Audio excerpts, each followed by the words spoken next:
Everyone, turn down the music a little bit.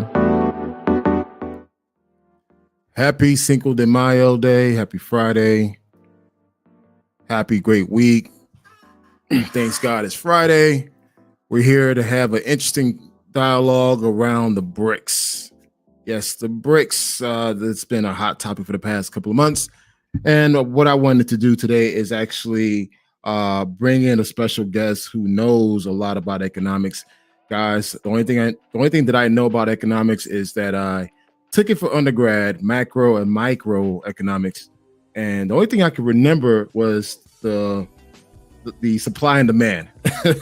Besides that, man, I don't remember jack shit about economics, man. But interesting, for the past couple of months, I've been following up with this whole BRICS thing, and it really caught my attention how the world works and how strong the dollar is.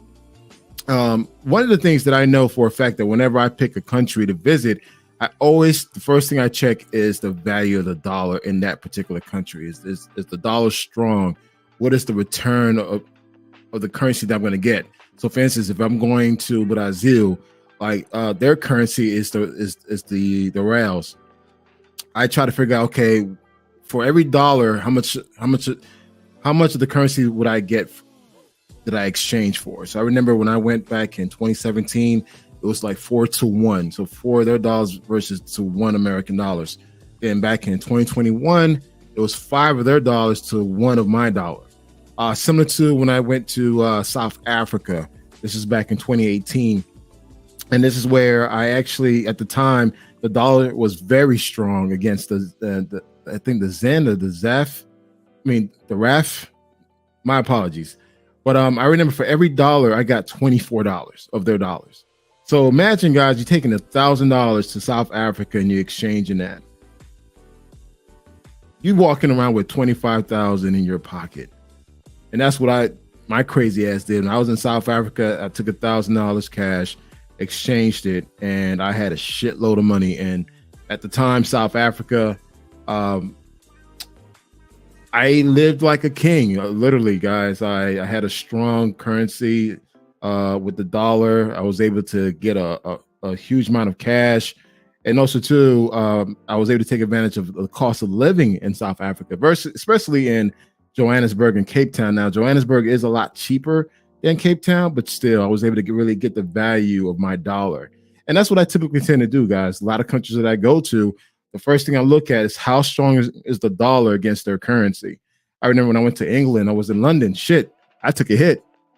I took a big hit with that dollar versus the pound. So keep that in mind. But anyway, there's a huge hoopla around the BRICS and how the BRICS is going to take over the dollar. And you have a lot of content creators wanting the dollar to fail. And I don't get that. I don't understand how you as an American want the dollar to fail. Do you understand if the dollar fails, it's going to affect everyone in your family?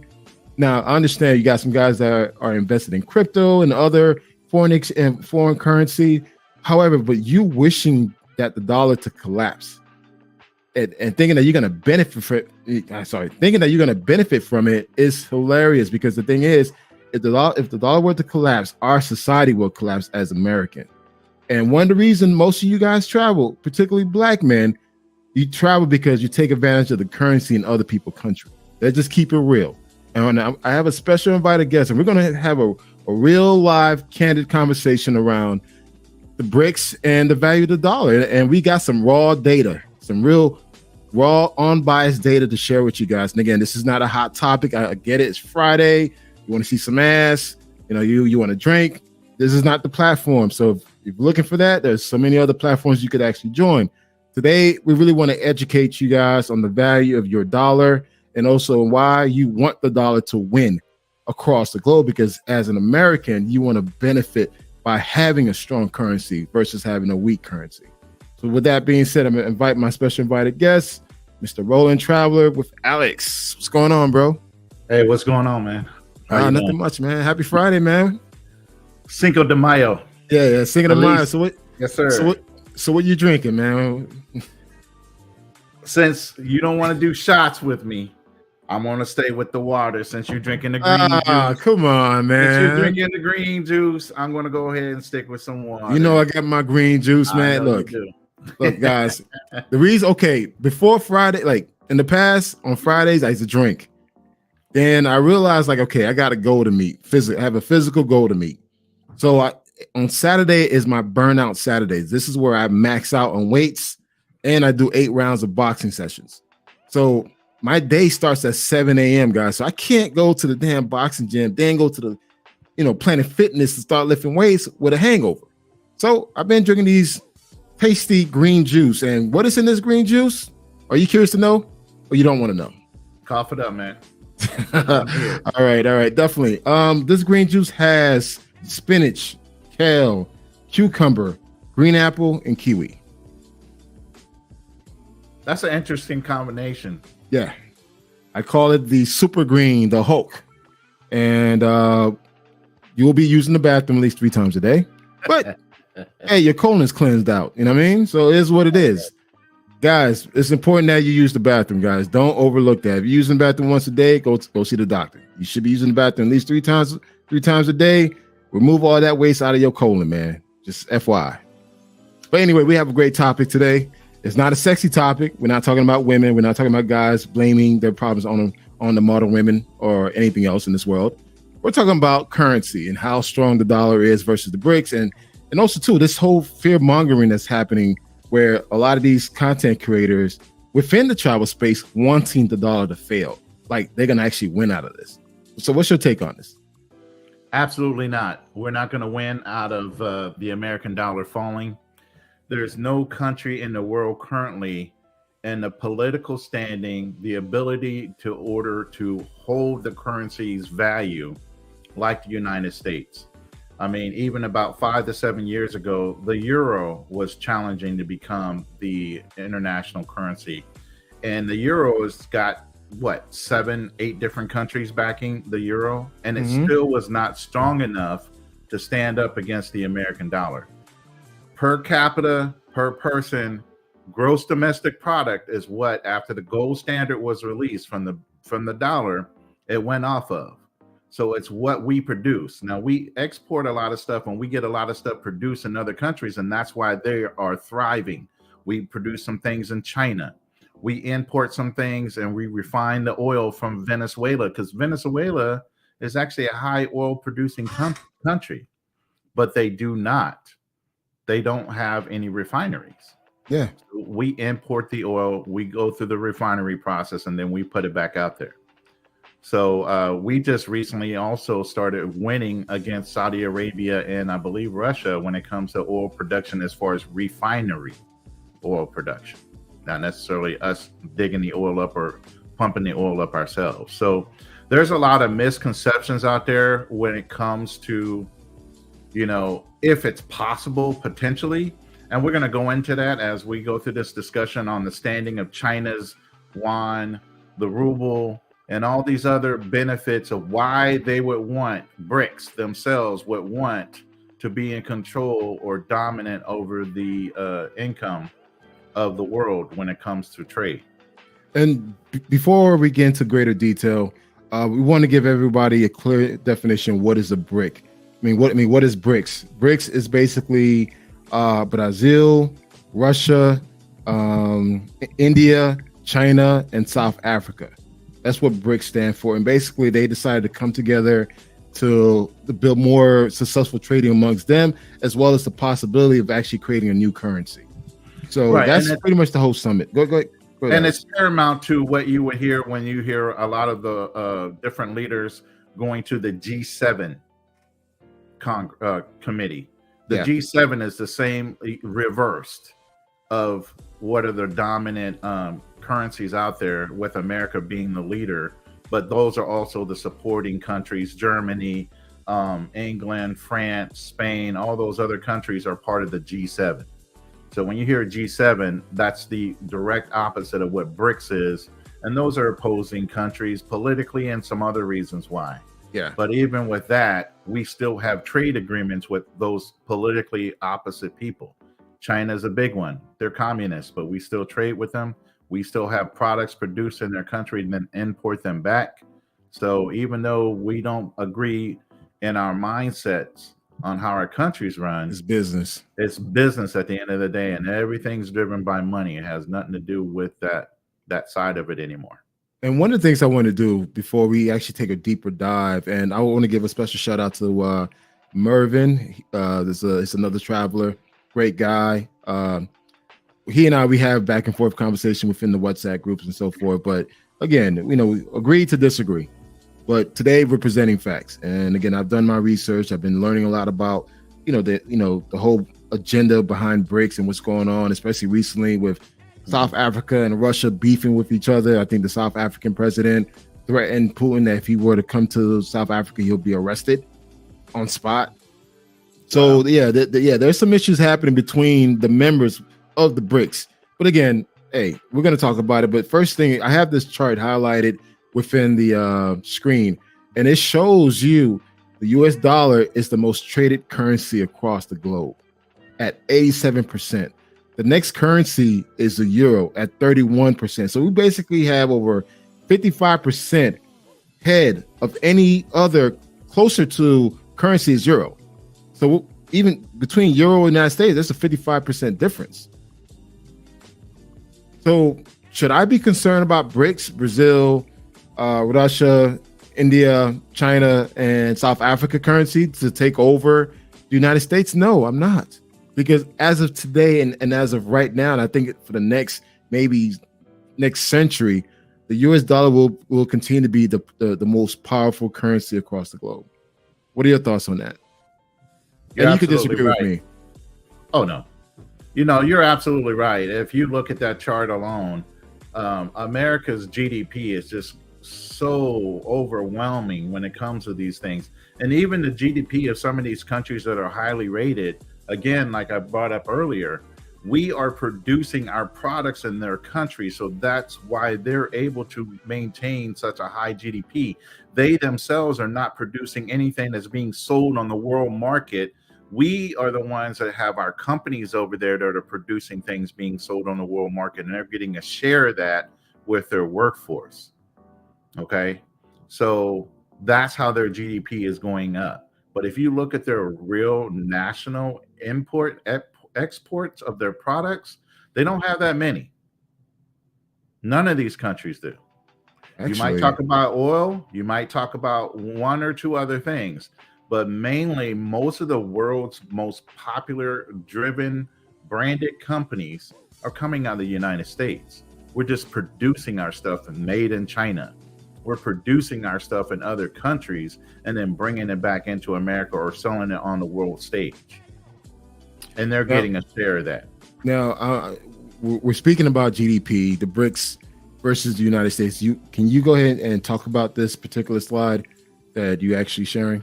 So the ones that are spouting off, we're going to start this BRICS thing. We don't want to use the American dollar. You can see right there with the BRICS breakdown of the different countries and $1 trillion, what they generate in GDP, can't even add up to what America alone does by itself. Now, if you put the G7 with that, then the G7 basically blows BRICS right out of the water.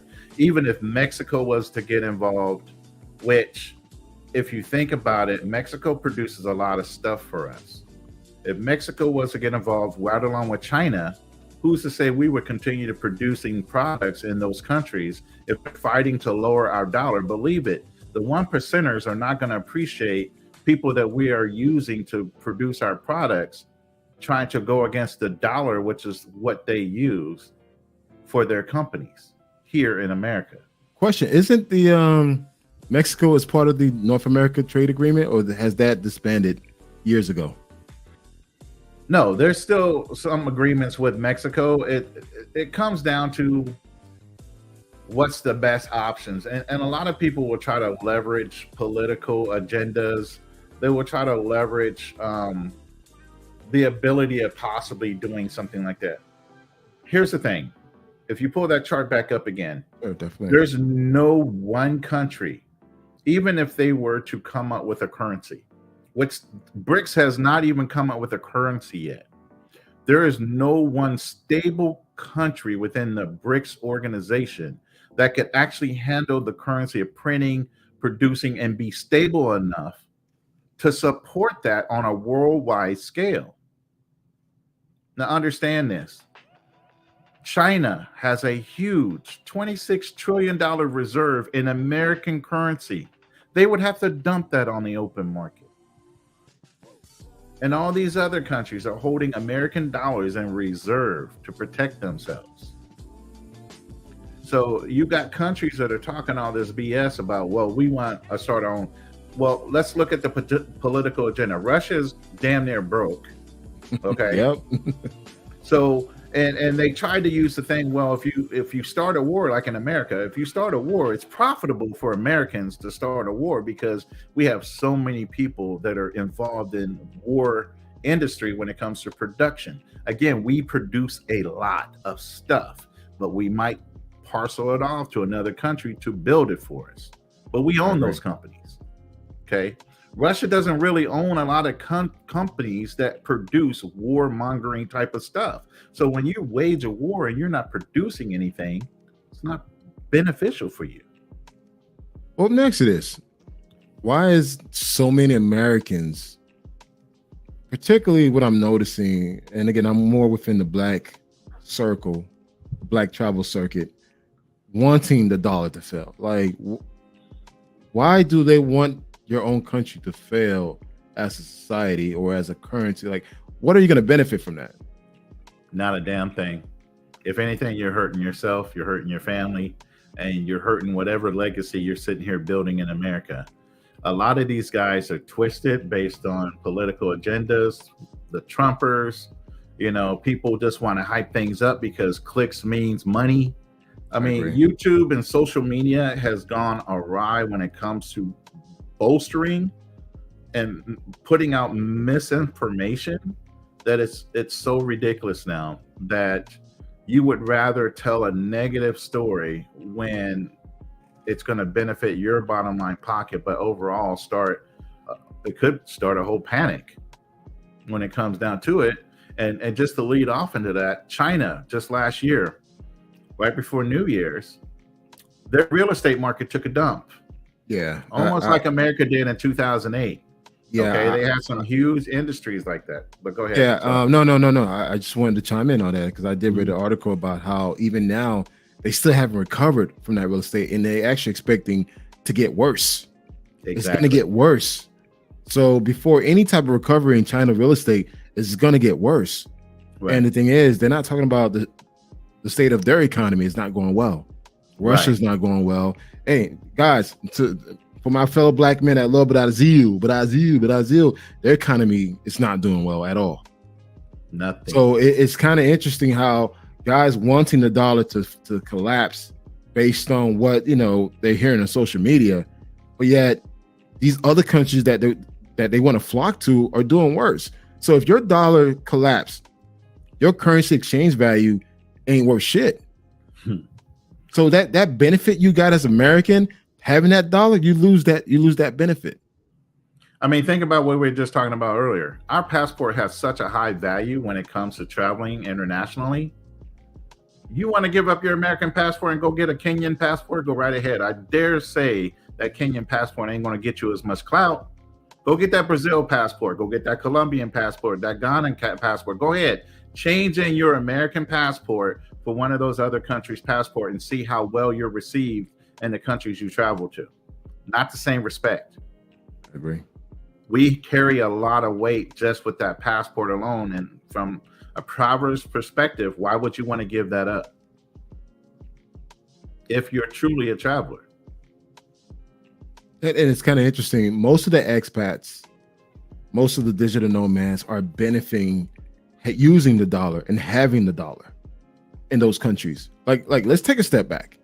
If the dollar was to collapse, your pension, your retirement, your 401k, all that stuff that you worked so hard for is gone. So you living somewhere in Dominican Republic, Colombia, Costa Rica, Brazil, South Africa, India, whatever country, that dollar that you thought that was worth something ain't worth nothing anymore. So how you going to benefit from it?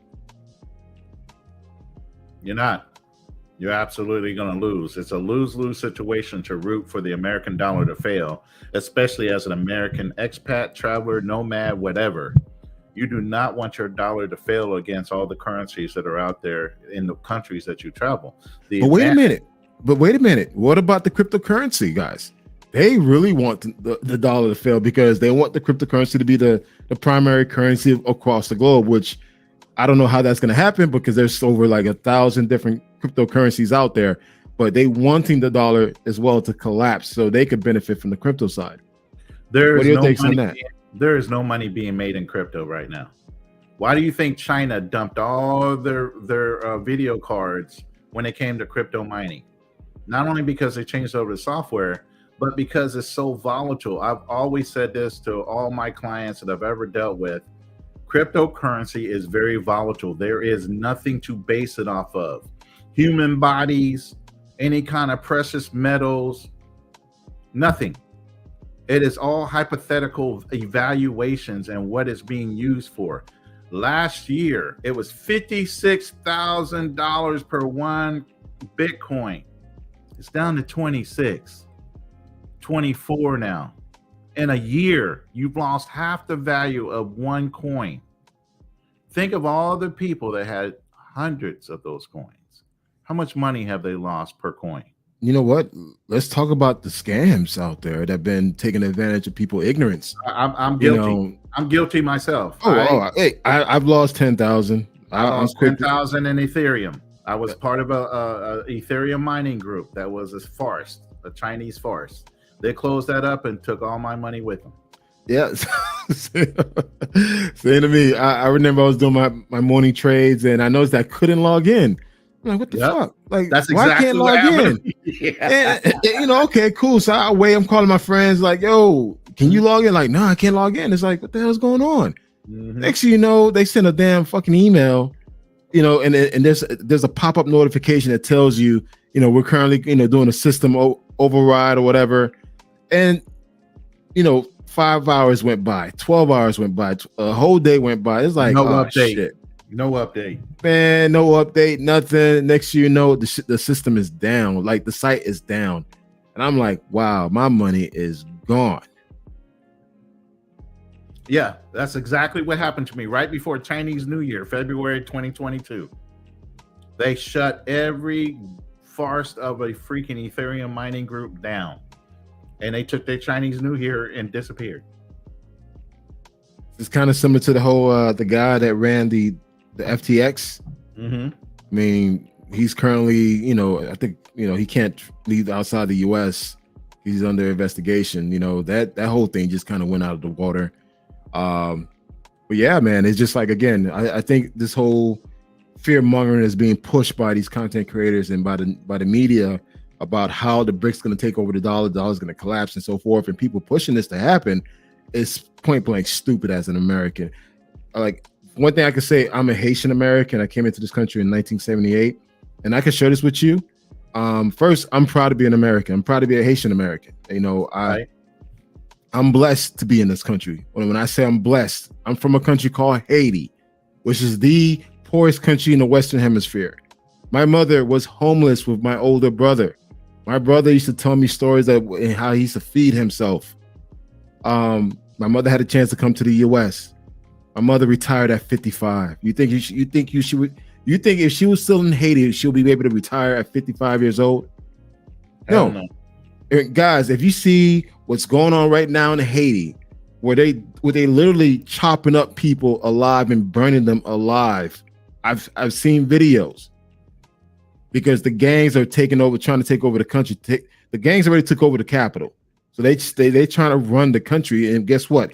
People got so fed up that they decided, hey, you know what? We rather kill than be killed. So guess what? They find anyone who's associated with a gang. They don't care how old you are. Like literally, they don't care how old you are, male and female. You're getting chopped up, then burned. And what they do in Haiti, while you still breathing, they get a bunch of old tires and pour it on you and pour gasoline on it. While you still breathing, laying down where you can't move because they chopped you up so bad, they set it on fire. Guys, there's no other country I'd rather be in. Look, I understand I've traveled across the world. I've been into some amazing countries, but guess what? The United States is the only country where my mother came here with nothing and was able to retire at 55.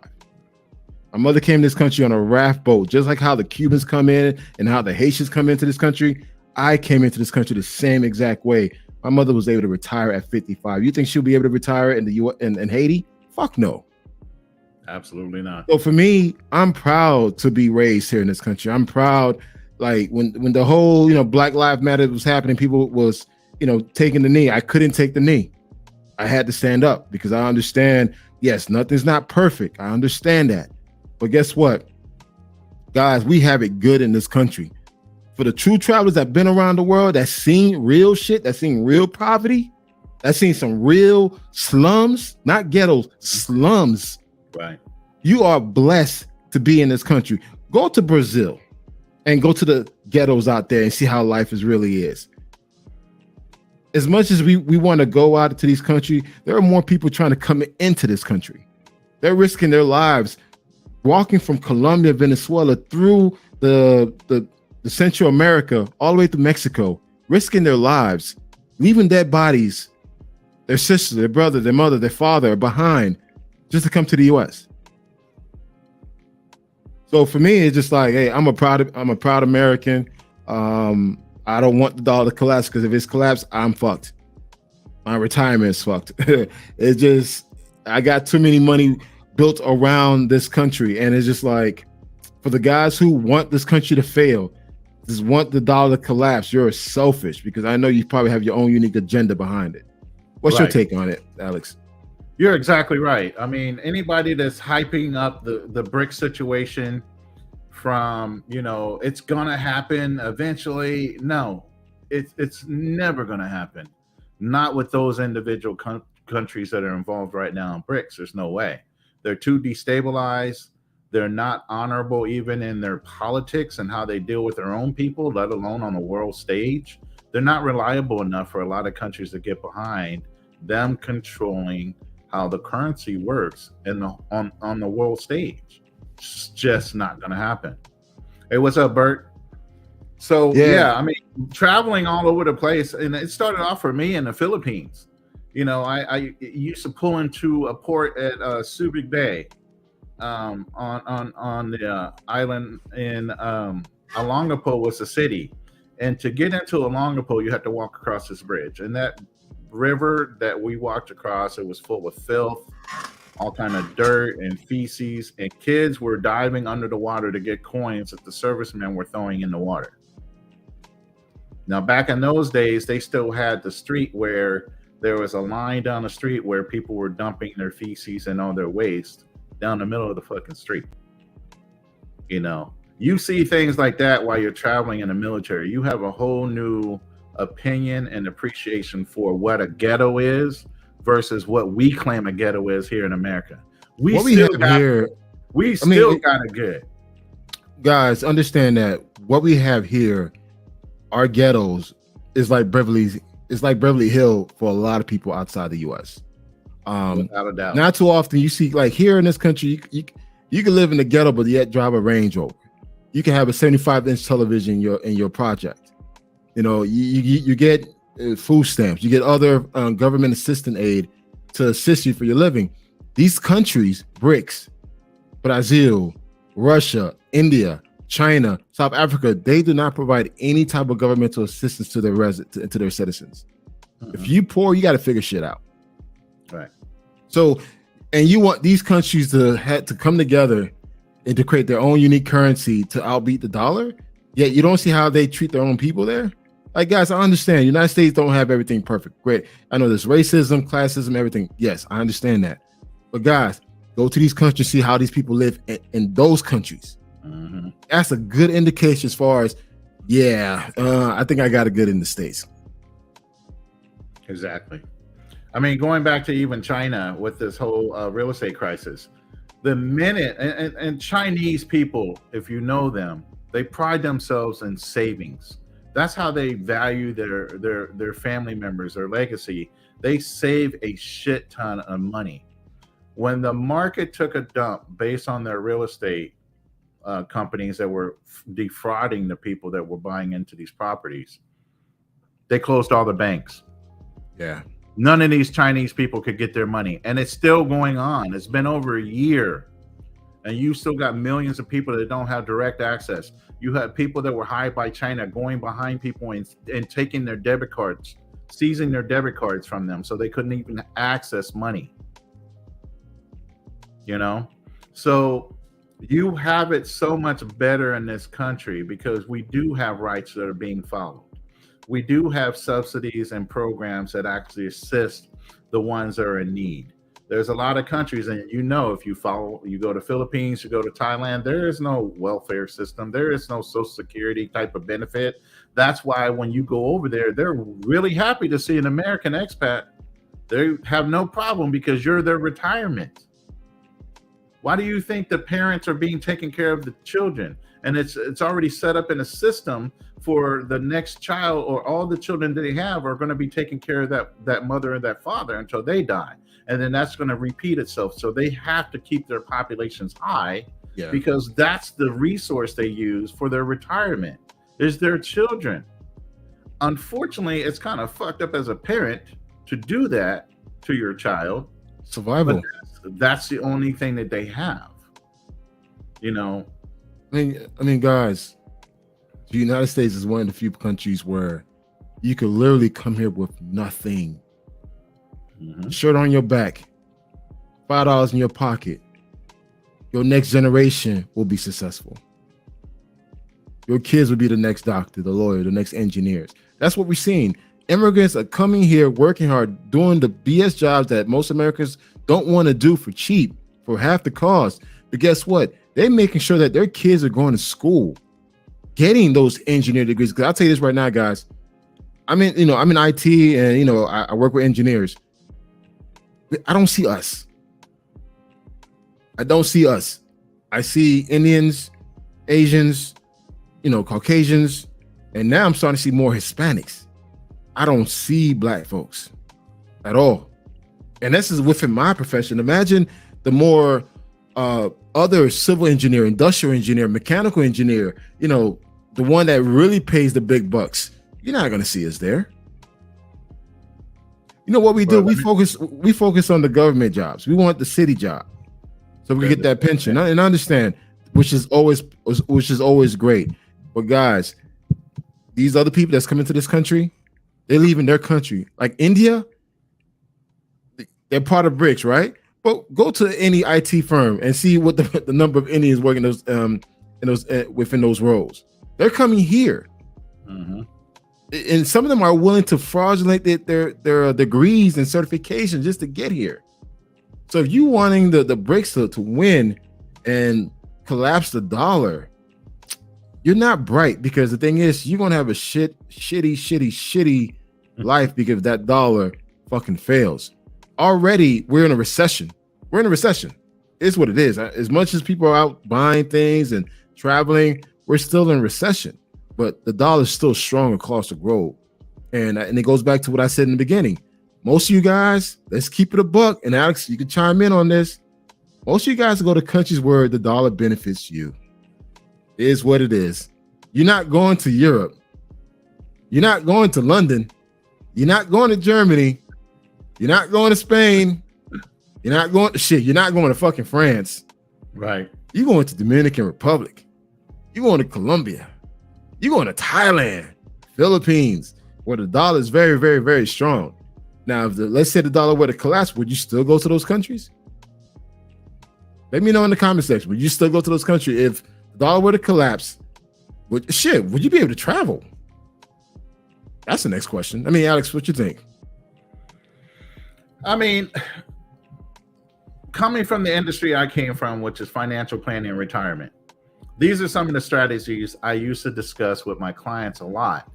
Even being in California, seeing a lot of my clients having 700 million plus homes and maybe having 2 or 3 kids, but they had 5 and 6 bedroom houses. That was a status thing. You know what I mean? But once you have empty nest, why are you keeping a $700,000 marker? Sell that, go down south, buy something equally as big. You barely spend maybe a third of what you have in that home to buy the equal thing down in Texas, Louisiana, and some other states. You can have that same size home with some land and bank the rest. Let's get you in some safe investments. And I have a lot of clients that have done that. I have clients that have sold their homes in California and actually went further. They went down in Mexico, Chihuahua, Mexico, specifically for one of my clients. His son and my stepson went through Pop Warner all the way through college football together. Okay. He finally got in his second divorce, empty nest. He doesn't really need to keep a house for his kid. He lived in a gated guarded community on a lake in California, sold his house, went down, built a custom built house in Chihuahua, Mexico, banked the rest, wound up finding the woman of his dreams, remarried, and is having a ball of a time. I got a friend who literally sold his house here, built a house in DR, a 3-bedroom, 2-bath house. He could have easily built a big ass villa on the beach. He chose not to. He chose to. He built a model. I mean, like a very modest home. Mm-hmm. Got his beautiful woman, chilling. Doesn't work. Doesn't do investments. He's like, dude, I got enough money in the bank. I'm good. And it's just like, he does stuff on the side, some consulting or whatever. But man, he live a simple life. And he drives a Ford Wrangler in DR. He driving that sucker like, man, dude, he's good. That's the thing. When you get into understanding money, that flashy stuff, buying a Rolls, buying a Mercedes, buying this, buying that, just so when you're driving down the street, you get a chick's eye. Personally, I don't want that chick if it has to be about a car. Her judging me to give me an opportunity. That's the wrong kind of chick you want anyway. You want somebody who wants to go in as a partner with you. Hey, let's go buy this multi-family property and rent the motherfucker out. Yep. Not let's go spend $500,000 on a Rolls because we're just going to look good in it. The mindset is everything. I don't live an extravagant life anymore. I don't have to. My kids are grown. I have grandchildren.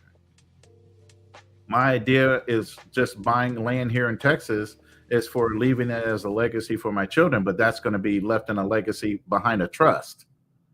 Millennials do not appreciate the hard work it took you to get where you were, because that generation started becoming they expect things to be given to them. They don't know how to go out and work hard for a buck. I started hustling when I was 8 years old. I cut grass, I shoveled snow, I raked leaves. Every season there was a job for me to do. And even when those jobs are done, I would go collect cans and glass bottles. I used to pick up the cans and glass bottles. Yes. Man. That was my thing in Miami. At the end of the day, we would go turn them in. We go to Dairy Queen or something, get us a burger and a damn Dairy Queen, whatever, banana split, and head home. It was like we worked for our meal for that day, and then we had our treat and we went home. But we did something positive for the environment. But kids now, they're sitting in front of computers. They want easy work. They think everything should just be given to them. So the hard work that you're doing right now, as an advisor, I tell people, put everything into a trust. Make sure it's protected from your own kids, because you're going to work yourself to death, because that's what you're going to do. You're not going to take the time to enjoy your life. You're going to go work yourself to death. And then when you finally get the time to enjoy it, you're already ill enough that you're not going to do it. So now your kids are going to get it. They're not going to understand the value of what it took for you to get it, and they're going to turn around and sell it. But if you put it in a trust, they can't. I want to get back to the topic at hand in regards All to right. like people wanting the dollar to collapse based on what they see and hear on, via social media or the other media channels. Guys, if you have a pension, a retirement plan, or whatever, if the dollar were to collapse, man, all that you worked hard for is gone. Already, I'm hearing cases, and I'm not sure you probably hearing cases now. A lot of these pensions, a lot of the firefighter, the police don't have enough to pay off these pensions. I'm You know hearing a what? lot of this going on across like Wisconsin, Illinois, New York. It's those mutual funds. You know what those mutual funds are backed into? What products they invest in? They invest in sometimes the Japanese stock market, the Chinese stock market. These mutual funds are tied in with foreign investments. And that's the dumbest thing in the world. If you don't understand what you're investing in and this money that you're putting up is supposed to be for retirement, pay attention. Don't just be a sheep following along with the crowd because somebody else is doing it, because you're doing it wrong and so are they. 2008 proved that with the mortgage collapse. You know how many people lost hundreds of thousands of dollars out of their 401ks in a moment? Because those 401ks were backed with other mutual funds that were backing real estate loans.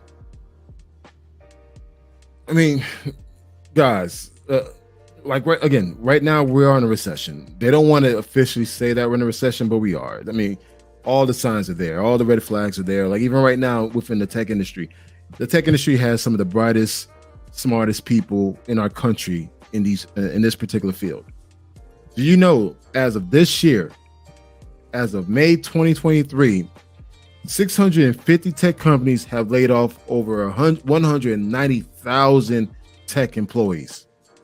So as of January this year to March 5th, Cinco de Mayo, shot. Got my shot over here. Yeah, okay. I was about to say where. I'm gonna get me a bottle. I got a whole bar in there, man. Hey, 650 tech companies have laid off 190,759 employees as of today. Now I'm gonna ask you, why do you think that is? And oh, by the way, I'm one of them. Why do you think that is? As a technology company, I came from the tech field too. Yeah. I understand some of these layoffs, but why now? Why do you think right now technology is laying people off? Is it the advent of the AI? What do you think it is? Yeah, I could. People. Great question. One, a lot of these companies overinflated their valuation. Okay.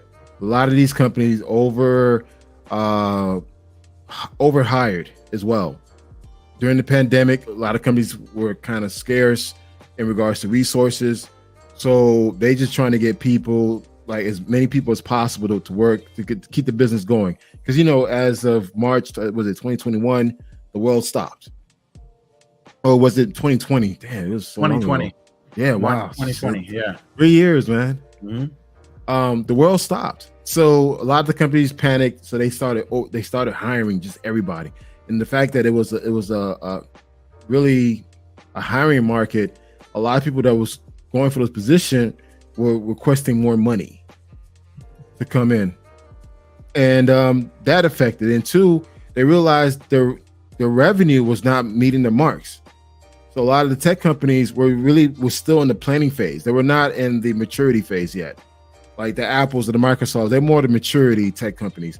You had a lot of new tech companies coming into the market, oversaturating their valuation in the stock market, over hiring, and it was they had to cut back. I just heard something as you were saying that. Do you think because during the pandemic and everybody was working from home, there was a higher calling for techs to be available? And now that everybody's being forced back to work and they don't have a lot of people that are working from home, that's where the drawdown is, where they had a need for a lot of techs. Now that the pandemic's pretty much officially over and companies want their offices filled again, now the drawdown. But also too, a lot of the tech companies just overvalue their stock prices.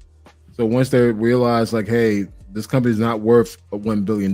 It's actually worth $500 million. And that's why a lot of tech companies actually folded. So now you have a lot new smaller tech companies coming in. But I think it was just over hiring. Right. I mean, we went through this back in Silicon Valley days. Yeah. With a lot of the developers. So I remember I was in the tech field then, and I saw that happen. You know, so it's just in regards to the AI question. I know there's a question by Crypto Tribe Live. What about AI? What skills do you believe is important to pass to thrive in the coming years? I mean, anything that's within cloud security, anything within engineering, because one thing, guys, our infrastructure in this country is falling apart. So if you're into civil engineer, industrial engineer, mechanical engineer, dude, that's the future. Of course, software engineer. AI, I think AI is going to be a huge factor in the next 10, 20 years. But as of right now, it's just something new, something hot.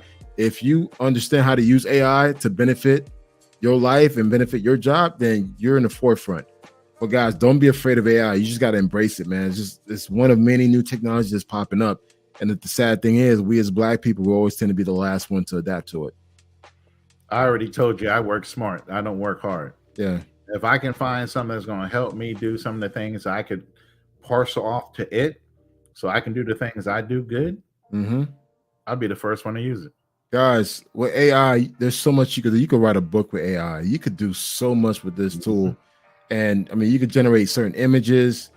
Like right now, I'm trying to use the AI to emulate my voice for videos. So when I do stock video, yeah. Oh, so, they already got it working. I'm just waiting for you to say, "Oh, I figured it out." I know. I figured it out yesterday. That's the point. I think it's like shit. I wish I knew better. So now I'm gonna produce more video, like quick 5 to 8 minute videos, highlighting my travel. And versus using my voice, the AI will emulate my voice, and literally I give the AI a script, and it'll say it for me. You know what? So, take it a step further. Give an AI a compilation of all your videos in a certain country. Tell it to combine them all and actually write you out a book based on your travel experiences from what you did on those videos. God damn it, you talking too much, man. You talking business, man. God damn. Talking too much, man. Shit. Man, delete that. Yeah, man. I may have to scratch that out, man. Hey. Put that piece out. Hey, there's certain things you don't share with everybody, man. Like some people got to learn the hard way. It's that architectural brain in my head. Yeah. I mean, look, real quick. I'm learning so much, guys. Like, you know, lucky for me, I worked for a great company. So when I was impacted by the layoff, I took it to the chin. All right, cool. And I've been doing interviews since, but I'm picky with my interviews and I'm very direct. Like, hey, the first thing I asked the recruiter, what is the pay? That's before we even continue this conversation. What is the pay? If it doesn't meet my threshold, you already blew them up with that first question. Dude. When I say that, they fumble. It's like what is the pay? Then once I don't hear a certain number, now I'm not interested. Bye. Boom. Hey, that's where you know you value your time, and that's a good thing. You know, I don't want to sit through the pitch process. I don't want to sit down and hear about your company. If you can't meet my bare minimum on my income requirement, why are we even talking? It's funny. I was doing one interview, and I was talking to the HR lady, and she was talking about all the benefits. Like I said, look, before we go into this benefits, what's the pay? I was like, what's the pay, man? It's like I gotta hear the numbers. If I don't hear the numbers, like you know what, I'm not your candidate. Being in sales for as long as I've been in, I cut to the chase when I hear somebody pitch. I might be interested, but I need to hear what the number is. What's it going to cost me? Bump all the other benefits and all that. I need to hear the number. Now, I'll say this, guys, and it ties into what Alex mentioned about in regards to why the companies have laid off so many people. Guys, now companies are now rehiring these tech employees. But keep in mind now, they're having stricter rules in regards to you being a digital nomad. So you could be a digital nomad within the United States. Your ass cannot go overseas with their laptop, with their asset, and try to work from using multiple VPNs to hide your IP address. Dude, they track your laptop. Your laptop has an asset number which they track in the system. They can pinpoint exactly where you are. So even with the VPN that you try to use to disclose your location, they can know exactly where you are. I know someone who recently got a software engineer position. He decided to go to DR 2 weeks after being hired to work out of DR, and they hit him up like, "Yo, you need to come back to the States." He came back to the States. First thing, they locked him out. Once they realized he was outside the US, they locked out, they put the firewall up. He couldn't log in. He couldn't check in. Then he said, like, he got that call, "Hey, you need to come to the States. We need to talk to you." Not over the phone while he's in DR, like, "Hey, you need to come back home. We need to talk to you." He came back, they fired him. They wanted their shit. Yeah. They couldn't get it while he was in DR. But here's the thing. Even as a digital nomad and understanding electronics, I was in the computer field in a lot of years, and I just ran this lady from Xfinity through the ringer just on them saying, "Oh, you can get 1,000 gigabit line." I said, "Well, how do you know if the apartment that I'm moving in doesn't have old coaxial cable that has latency problems because of distance?" I started running it down to her. So how do you know? I said, "I've been doing this since 8088. Okay. You ain't running no game on me. I just don't feel like doing it no more." But the whole thing is, with that, it just doesn't make any sense why in a technical field you would go to a lower technology country. Now, I could see if you went to a high advanced technology company where they were already on fiber optics for years before America was, and they had lockdown securities and different things like that. Why would you go to DR, Colombia, or some places that their infrastructure does not sustain a good security background when it comes to using the internet? Guys, he literally lost a 6-figure job in 2 weeks after being hired. Trying to be slick, going to the Dominican Republic. He used 2 VPNs to hide his IP address. They tracked him down, said, "Hey, come, we need you to come to the office." We went to the office. "Oh, you're fired.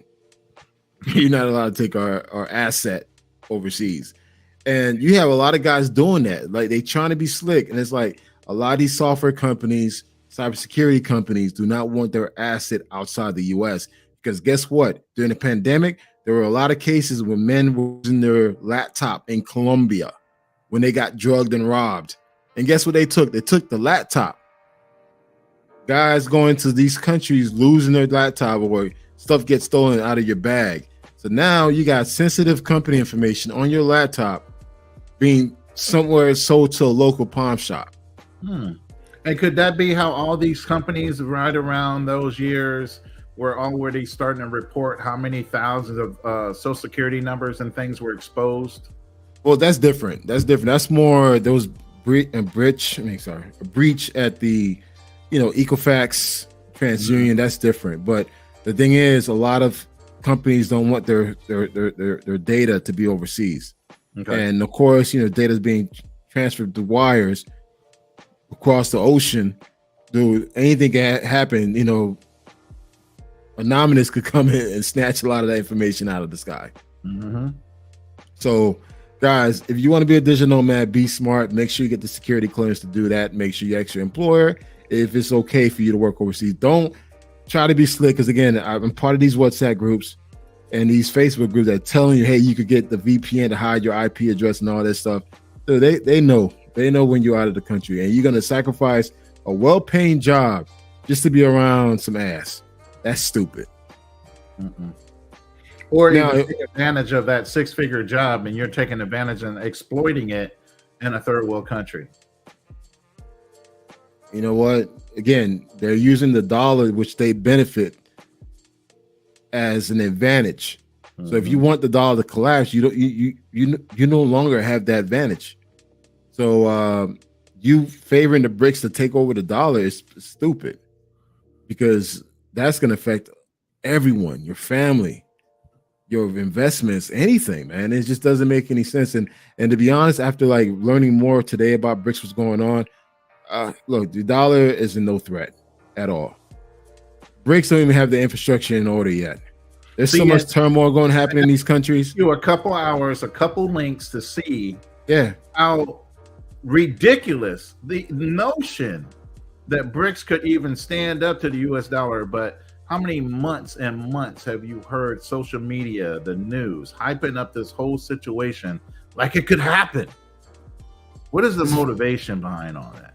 It's fear. It's fear. Have people glued in with the possibility that it can happen. But then again, guys, if it happened, we're fucked. And all this traveling that you're doing, that you're benefiting, having the dollar, you're benefiting having the passport, while you still trash the United States, you're still benefiting from the United States. That's the crazy part. Yep. And as what Alex mentioned before, if you so done with the United States, get rid of your passport and get that country's passport and see how well you're treated. You'll try to come back in a heartbeat. You ain't getting that respect without that passport. Look at this comment right here. Look at this comment right here by Gerald. We use asset essentials at my job to track when you're not in the country. A VPN won't save you. Told you guys. Told you, man. And the thing is, what irks me the most, you got guys in these Facebook groups, guys in these WhatsApp telling these young men, go, you could get this VPN and you'll be all right. No, you will not be all right. They're tracking that asset. It doesn't matter where you are. So you're going to sacrifice a well-paying job. Anything above $50,000 a year is a good paying job, because the average income within the United States is $45,000. So anything above $50,000 is a good job. Now, if you're making six figures and you're going to risk that just to go overseas to be around some ass, that's your dumb ass. You got vacation time, PTO all damn day long. Vacation. And guess what? Guess what? And again, some of you guys probably heard of this. A lot of these companies are offering unlimited PTO. You know what that means? Unlimited PTO. That means you could take time off whenever you want, but just get your job done. Hey, some people can do a 3-day work week and take care of 40, 60 hours worth of work. I'm like that. I could literally short my days to 3 days. I don't need 5 days, because I'm the type of person, once I get into the zone, I can knock out as much work as possible. Now, granted, sometimes you need the extra days for meetings, but to do the actual work, we really technically work 3 days. The rest is just meetings. So to stay on topic with BRICS, you got about 12 people in here. I would really be interested in hearing some comments, questions about what their initial opinion of BRICS is, if they have some concerns, so we can actually address those, so they can pass that to the masses of people that they talk to on a daily, that they're hearing certain things about BRICS. We know what we know between me and you, Kunal. We've done our research. I've been in the industry for a while, but right now with that amount of people, I'd like to hear from you guys in the comment section. What are your concerns? What things that you hear about BRICS, so we can dispel them and move the conversation down to being a little more educational. Yeah, and guys, it doesn't necessarily need to be around BRICS. It could be around Colombia, Dominican Republic currency. Any currency questions you have, we may be able to answer that. But also too, if you have a disagreement based on what we said on this platform, you're more than welcome to join up and have that conversation with us. And I'm gonna drop the line.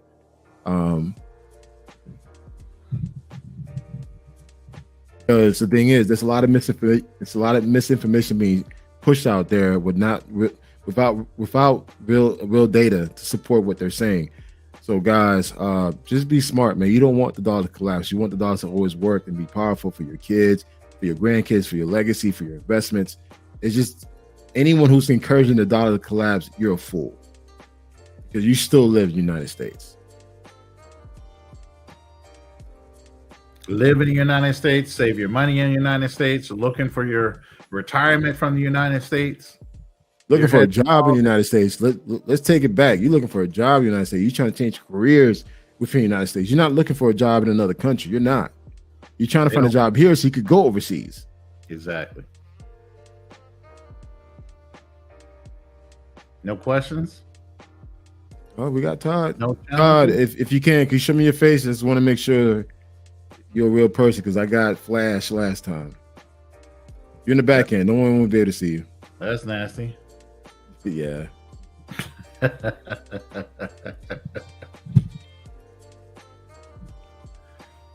Hey, Todd, can you hear me? I just need to see that you're a person back there. Because, again, I got flashed. Not in the mood to see another penis again.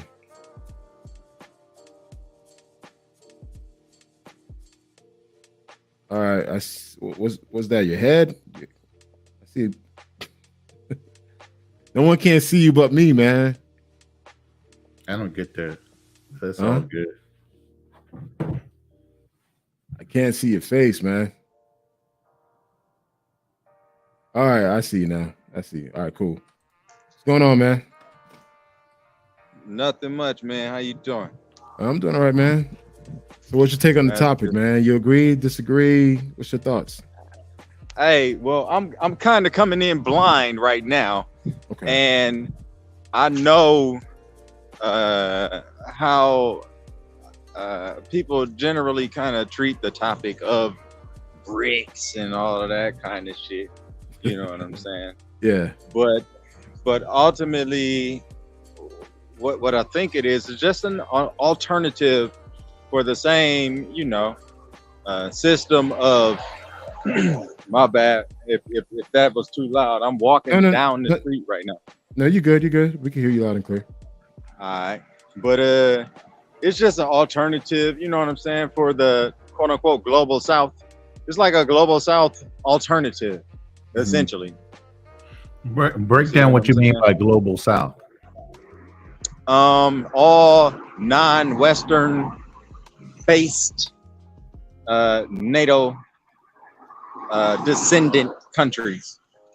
That's what I mean by global South. Okay.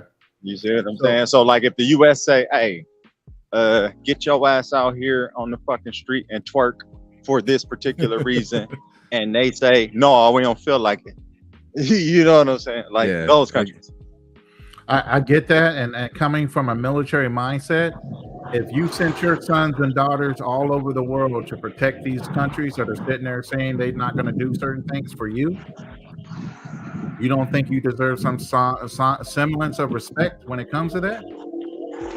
Well, I mean, if you talking from a gangster standpoint, from a pimpish standpoint, then yeah, you got to check a bitch, right? Exactly. And considering that the U.S. empire, because that's ultimately what our shit is right now. It's an empire, and I'm a veteran of the empire. You see what I'm saying? Okay. So I get it, but at the same time, other colonized nations, and I ain't trying to go that deep into it, but other colonized places are like, hey man, listen, we tired of hearing that shit. You see what I'm saying? So you not finna weaponize your dollar against us to influence our internal politics or whatever the fuck we talking about. So they ain't trying to hear that. So they trying to create an alternative. Well, they already have an alternative. They have their current currency from each country, just like the European Union made the euro. Okay, each one of those countries that participate in the euro had their own money. What they did was combine the valuations of all their different money and came up with the euro, and then they made the euro, the dollar, the actual currency. Okay. BRICS is talking all this mess, and they don't really have an established BRICS currency between those nations. It's all hearsay right now. And then what you did miss was which country of the BRICS union is stable enough to support the overall world economics of dealing with that BRICS coin or that BRICS dollar bill to distribute it on a worldwide scale. None of them, because all of them have financial and economic issues. Well, every country in the world that's on a fiat standard at this particular time has them same issues, right? So now we got to explain what you mean by fiat. I need to know what people's definition are. I pay attention to words. So a sovereign issued currency that is assumed to be issued by a country's treasury instead of a goddamn country's central bank. That's what I mean by. And then where do you get the evaluation of that currency? What are you thinking all these countries are based on? Because we already know the gold standard is gone. We addressed that earlier. You missed that. Okay, so what do you think these countries' currencies are based off of currently? Where right now, for the most part, they are based off of the dollar. No. Every world currency is based off of gross domestic product. Whatever they can produce, import or export, the actual people are the money. The actual people are the exit liquidity for the central bank of I'll even go so far as to say is the occupying central bank, right? Because the treasury of a company or a country actually borrows from the central bank. The central bank is usually, particularly with the Federal Reserve, is a privately owned avatar. I'll say that, right? Okay. So, and the people are the exit liquidity for the country to pay the interest for or to that bank. So with that reasoning, you would think India, based on population alone, China, based on population alone, would have the highest grossing domestic product and the highest grossing currency. Well, because the population alone, if that's true. Right. Well, here's the thing. If we were to assume what you were inferring earlier, that it is only based upon the GDP and the actual population, yes. However, what you have is the what was left of the Bretton Woods Agreement, because history plays a factor in this discussion. Okay. See what I'm saying? So these motherfuckers agreed for the US before they ran off on the plug, like we normally do, right? To be the world reserve currency. And then who had it before us? Who had it before us? England. Okay. Yeah, England. The fucking pound sterling and all that shit. Right? Okay. So, but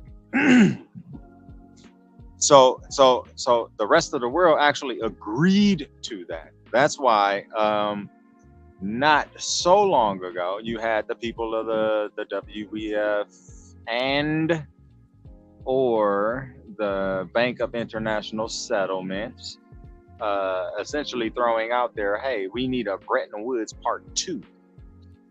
And the reason why they was asking that or even putting that out there is because they realized like the US is once again going to run off on you motherfuckers.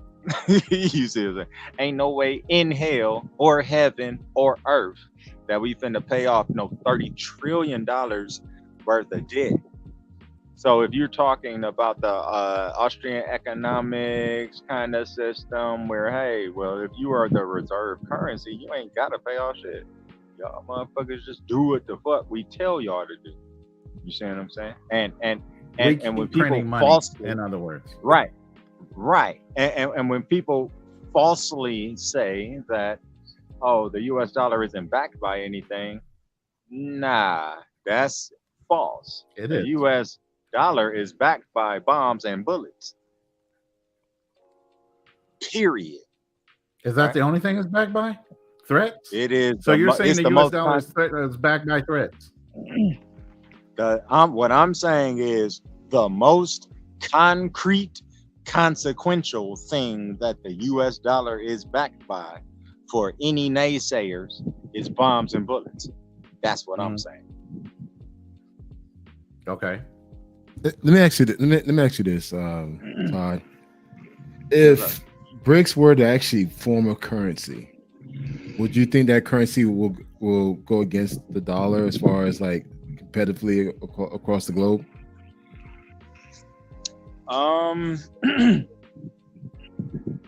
That depends upon a bunch of factors, right? It's going to depend upon like the data points from which, or let me say it a different way. The data points of value from which the overall threshold of value is made up of, then yes. Okay, so what you're saying is an overall evaluation of what those countries within the BRICS organization or committee could generate. We put up a chart earlier where you missed out, where even the combined BRICS income or GDP from all those countries barely beat out America by itself. Okay. Then you didn't bring in the factor that Russia itself is almost broke. And part of the Ukrainian situation is, one, Ukrainian has some wealth that they can recover from. Two, typically when America runs into problems and we start a war, do we not benefit economically because we produce all the bullets and guns and weapons that are fought in most wars in some way or fashion? So we make money every time there is a war. Russia, on the other hand, is not making any money during this war, and they're going broke. They're already broke, and they're just making it worse. Okay, China, we talked about earlier, just had a major real estate crash in 2022. Right along with that real estate crash, they closed all the banks. Now, Chinese people relish in the fact that they love to save money. Okay. All these Chinese people have no access to their money. So you're talking about two different governments that are very strict with their people, so strict they will take access away from your own dollars that you sat there and earned with your hard work. Now, if that was to happen in America, what would you do? We do the same thing, and we've already done No, we don't. We have never closed a bank and never not given money back to people. That's what FDIC is for a bank. It's guaranteed money up to a certain amount. Even when this other bank just closed, each person that had less than, or at least $250,000 or less, got all their money back. FDIC. There is no bank in any other country that does that.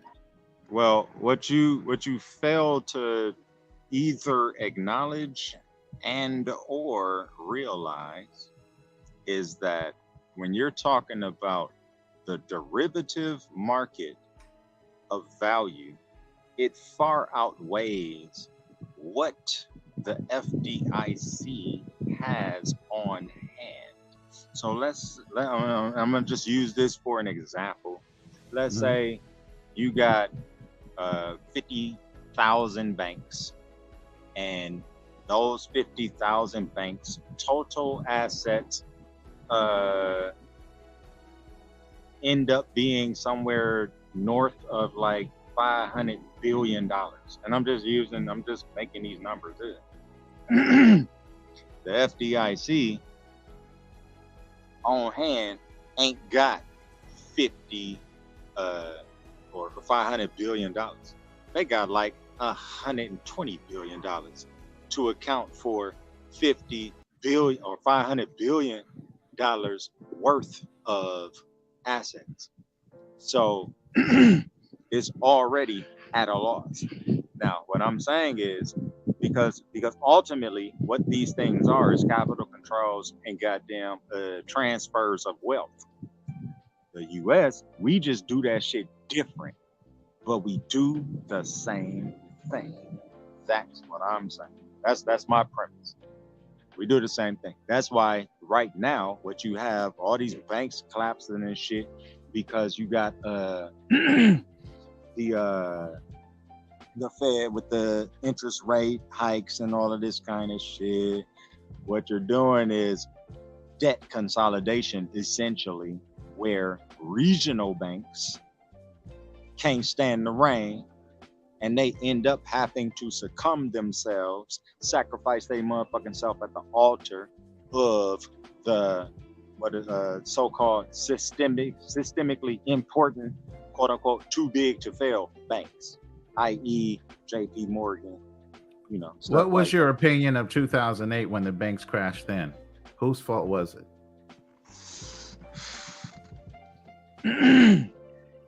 In my Was opinion, it the investors? Was it the investors? Was it the banks? it's not a either or, it's a little bit of everything, and it turns into a perfect storm, right? So when you have stuff like whatever regulatory provisions that were in place beforehand for these things to not happen, and then the Wall Street financialization of everything kind of apparatus taking hold and taking over and taking control of the global financial market via the U.S. markets in general, it was an inevitable thing to happen. You see what I'm saying? So it's like, Oh, I know it was inevitable. I knew it was inevitable back in, I think it was 2000, 2004, even before then. right. Yeah, You know why? I If didn't you know ever it was bought a inevitable. house before then, if you ever bought a house before then, I was getting ready to buy a brand new house in Rancho Cucamonga right there in California. The first phase house was evaluated for 160. I'm an architectural major by trade, so I understand cost of doing business when it comes to building properties. Okay, Right. so the property was evaluated for $163,000. Okay, no Yep. problem. I went through the process of getting it. Right before I signed the paperwork, the mortgage lender said, "Hey, you're lucky." I said, "Well, what do you mean?" He goes, "Well, your first phase house is 163,000. We're planning on building 6 phases. By the end of the 6th phase, you're going to have a guaranteed equity built into your house for over $125,000 because that last phase is going to be sold. The same exact house is going to be sold for $275,000." And I said, "Wait a minute.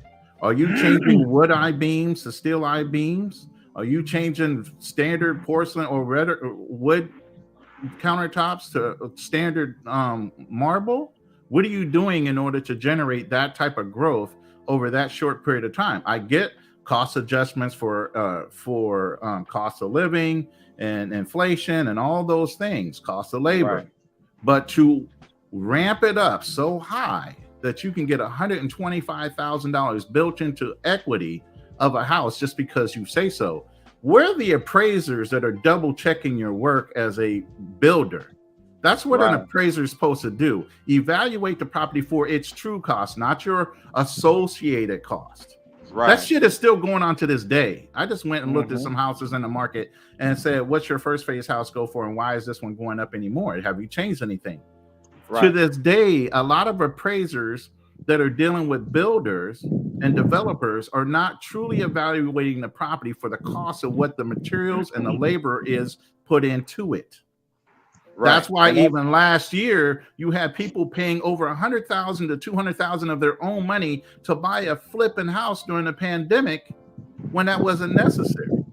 Now the Right. banks didn't get involved in that. If you wanted to do that, you came out of your pocket with that extra money, out of your savings or whatever you had. The bank was only going to guarantee the loan for what the true evaluation of the house was going to be. Okay. Now that right there, that don't surprise me at all, especially considering the slush fund that America is, and that it's always been from the very beginning. Public-private partnership established the first judicial colony. We got to remember that Virginia was actually the Virginia Joint Stock Company of London, right? But I'm gonna come away from all of that and come back a little bit more towards the middle, towards what we're talking about now. Yo, Okay. so wealth, from my understanding, wealth is never destroyed, it is only transferred. Correct. right? So what you were experiencing then, and that person that was telling you that you was lucky, he was 100% right. You lucky as hell because you getting in on this wealth transfer. You see what I'm saying? You getting in on this Oh, I wealth understand, transfer. but I don't think it's fair, and my morality would not allow me to do it. The thing is, I didn't allow me to do that. I canceled the buy, but I also knew the market was going to take a dump. Listen, I also knew the market was going to take a dump at that point because it was out of control. There were no controls, and the controls that were put in place were not being regulated properly. Same thing with banks, investing money they don't have. The thing that they were leveraging the mutual funds behind these investments that were going on. And then they allowed a very smart group of individuals to bet against those mortgage-backed loans on failing. And when they failed, they never paid them off. You know the story, right? Yeah. Which goes back into you actually fulfilling the answer to the question that you asked me earlier. It was a little bit of everything. You see what I'm saying? I wanted your opinion on what you thought it was. Yeah. I wanted your opinion on what you thought it was. Right, and that's what I thought it was. A little bit of everything. Everybody culpable in that motherfucker. You see what I'm saying? Okay, so with that discussion at hand, and we've resolved that, let's get back to BRICS. Would you be a supporter if BRICS was to actually fulfill their obligations of coming up with a coin, coming up with tangible currency backed by their countries? Would you be using BRICS money, or would you still want to have American money? I'm going to try, at least theoretically, I'm going to try to use whatever I have at my disposal, and I'm going to try to. That's a good political answer, but that's not an answer. I need to know: are you using BRICS money, or are you still staying with the United States? I'm using them both. That's my answer. I'm using them both. You see what I'm saying? Like, hey, peep game. Like, just for a little bit of admission, I guess I would say. Like right now, I'm talking to you, I'm walking down the street in Playa del Carmen, Mexico. Okay. I already foresee where shit is going. And what I'm trying, and I'm a disabled veteran, you know what I'm saying? 100% disabled. So essentially, I'm fucking retired. Me too. Thank you for your service. That's why I say I'm semi-retired. Yeah, and likewise. Right. 100% PNT like a motherfucker, right? So essentially, I can kind of already see where things are going. And in my mind, in a very, very summary kind of way, it is developed countries and the vehicles that are used to develop them have hit a ceiling. Therefore, that wealth is getting ready to transfer to other places. We always got to keep in mind that BRICS, just even the notion of a BRICS, was an American creation. You see what I'm saying? Like, you got. I mean, you're always going to have your haters. You got 200 or 300 countries in the world. You're always going to have somebody's going to hate on you. Yeah, right? I think it's like I think right now it's like 192, 193 countries. And out of 193 countries, how many are hating on America that don't want to come to America and don't want to take advantage of the things that we have, especially our currency and the jobs that are available, so they can send their money back to those countries that don't have those jobs and don't have the valuation in their currency like ours. Right. Now, at the same time, I would say how many of those, a better question would be, how many of those countries have had the US dollar used against them in any way, shape, or form to goddamn promote whatever quote unquote American values I can are. give you a perfect example of one, and they're still trying to come up here. Venezuela. Venezuela has so many sanctions on them right now, and they're one of the highest oil producers in the world. They beat Saudi Arabia hands down. Do you know they import their oil unrefined to America for us to refine it for them? Because of all the sanctions, they still deal with us. Okay, so now China can present them a different opportunity and say, hey, we can put the value add in your land, and we ain't got to even be fucking with them like that. Especially since they so emotional. 1 minute they want to fuck with you, and 1 minute they don't want to fuck with you. America? No, I think we're pretty stable as far as a country. Let's put it this way. China itself has a gross interest in wanting to keep the relationship with America, even though they're communists. Most of the products they produce are based off of American countries. Their GDP is high because of our American companies that are sitting in their country and allowing their workers to work in our companies. But yet, however, they're still American-based companies. Hold on, they're still American-based companies. So even though their GDP is the second largest, it's still most of it's generated from American companies. They do not have a product they export globally that make any kind of dollars or cents on the global scale. That is false, sir. That is false, sir. Do you know what BYD is?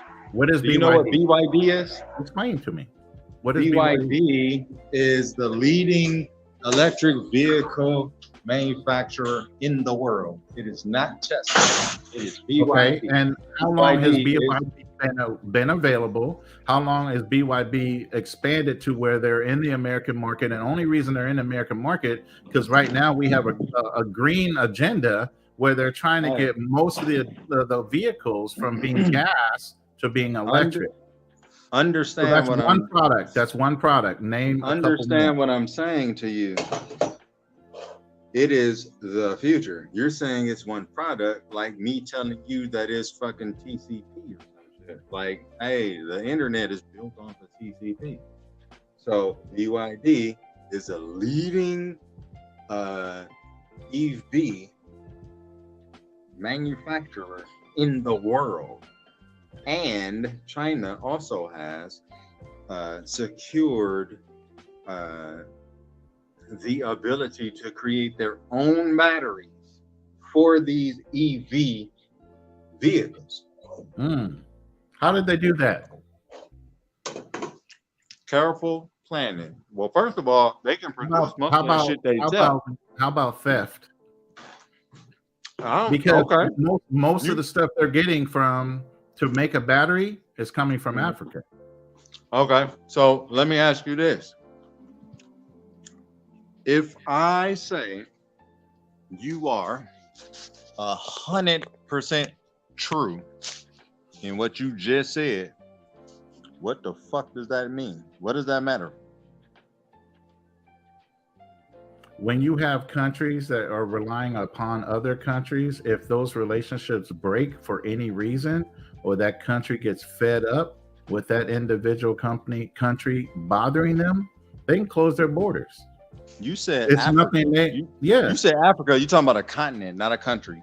So you body yourself, even with that preference. Even with that preference, there's so many different minerals and different things developed in all the individual countries of Africa. That's why I use the word Africa in itself. If you want me to break down Senegal being a place where it produces the world's diamonds, whereas if you go to Kenya, there's oil and other resources that are being used. Precious metals are coming out of Ghana or wherever. There are so many different countries within Africa that have these precious metals that all these Western countries are taking from them for pennies on the fucking dollar. And and China has taken a different approach, and they took this different approach like 20, 25, 30 years ago. Yeah, they brought up the land. They're buying the land from them. And that's because you got countries that they're not just buying the land, they are giving even exchanges. Hey, do y'all motherfuckers need like some railways? Do y'all need some roads? He's Do not y'all saying need it. some so and so and so and so? Do you need whatever? And they're It- building that shit. Look at your screen real quick. Uh-huh. You see that chart? Yeah. Yeah, I see that shit. Okay. So with BRICS, at their current standing in 2021, they were just a hair above between all the countries in BRICS, between the production of just our country. Right. And you're saying one of those countries have the stability to support a whole worldwide economic system. Well, I will If that tell was you. to go through. I will tell you, if you do another search and you look for another chart, you will find that in 2023, so in just 2 years, Oh, from the pull what that you one got up too. on here. No, pull that one up too. No, pull that one up too, because I already got it. And Yeah, we're yeah, still yeah. ahead. Yeah. So what I'm saying is, obviously, consumption isn't the only indicative thing about GDP, one, and two, Exactly. Trevor. GDP isn't the only important data point What's when the we're other talking point? about, Please don't say oil. huh? Don't say oil, because it's not oil. GDP is the only thing right now. The global currency is based off of by country. They look at GDP. Which And if global those- currency are you talking about? Any currency that any country produces, it's all evaluated off of their GDP. No. Their country's You said the global currency. That's what you just said. Our country has the global currency currently. Our GDP Okay. is the highest in the world. Our GDP Okay. by itself. So now let me ask you the this. closest one would be China, and they're only half as close to us in GDP. Right. So now let me ask you, and I'm gonna go back just a little bit, and I'm gonna ask you again. Then I'll give you everything you just said. I'll automatically assume everything you just said is true. I won't question it. I won't nothing. Okay. You talking about one country that's got approximately 330 million people in it, right? The most consumeristic, fat motherfuckers, goddamn niggas don't even know if they a fucking girl or a boy ass niggas. All these motherfuckers that just fucking confused and goddamn sugar diabetes the fucked out, right? So you tell me future, because you know, you're talking about companies, you're talking about projections, you're talking about all this kind of shit. So you tell me, do you see that being the same thing in the next 10 years? Unless something drastically changes within those countries that are competing in BRICS, because you even have infighting within BRICS right now between Russia and Africa. Okay, so and that comes from desperation. When people are broke, they get desperate. It don't just come from desperation. But I'm saying that's one of the contributing factors politically. Yeah, if you're desperate because you want to make a change economically for your country, okay, and you're standing on BRICS as a potential way of getting in on a ground floor of a world provided currency, people's feelings are gonna get hurt. That comes with strings, though. You cannot ignore the strings. What strings? That the US dollar, the strings. The SWIFT system is the string. Sanctions is the strings. Goddamn. Oh, if you want some goddamn US aid, we were just talking about the African countries, right? So do we unfairly just talking about the African countries, right? Right. But do we unfairly put sanctions on countries just out of the blue, or because they actually did something wrong? And that's to avoid us actually having to send our military in, our sons and daughters. We have always unfairly done everything. To which country? To which country? To our own goddamn citizens. No, I'm We talking about we enslaved our motherfucking patriots. What is you talking about? And then we Jim Crowed them too. Let's stay with BRICS. We're not talking about that. Let's stay with BRICS. Okay. What country have we unduly sanctioned with our American dollars currently in the world? Who are we unfairly sanctioning that hasn't broken some kind of international rule that we weren't told or helped by the UN? Libya. So Libya didn't do what? And they're being punished for it. You have to answer that question no, you brought it up when you asked the question. So you have to goddamn further define when you say unfairly. What are you talking about? And who determines what is fair and fair or unfair? You're saying that Americans are being bullied because we're swinging around our American dollars and putting sanctions on countries unfairly. And I asked you, which country did we unfairly sanction before they did something first? And we were asked by the UN to put sanctions on those people. The UN is not anything by ourselves. The UN always gets involved in things. The UN is our bitch, not the other way around. Oh, okay. So they're just puppets for us. Like a motherfucker. You goddamn right they is. Okay, hold on, man. Hold on. Right there is. We are very entertained. I don't want you to go nowhere, but Buck Travel's been up here for a minute. What you got on this, Buck? Oh, my bad. Handle your business. Buck, you there? Hey, what's up, Buck Travel? Are you still there, or? I don't know. Maybe he went to get something to drink. You know what? Real talk, man. Real talk. This is awesome. Are y'all talking to me? Yeah, we're talking to you. I'm trying to get you in on this. Right, bro. I'm not Buck Travels though. Your stuff say Buck Travel. Buck Travel on there, brother. Okay, then. I talk. If you don't want to talk, I talk because I ain't done.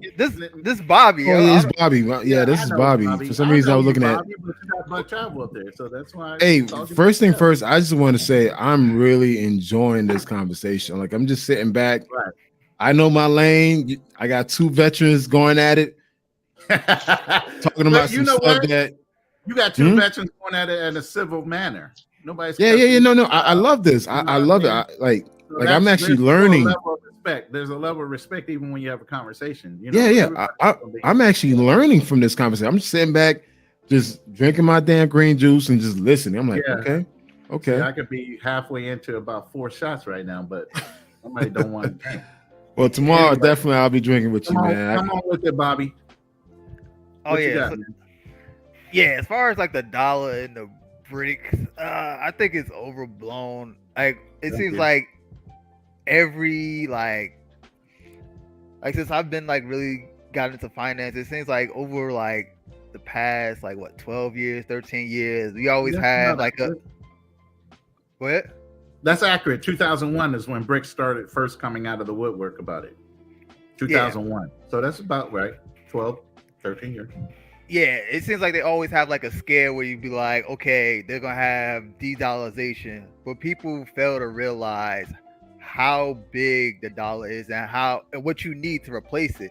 Like if you look at the current example was the European Union with the euro.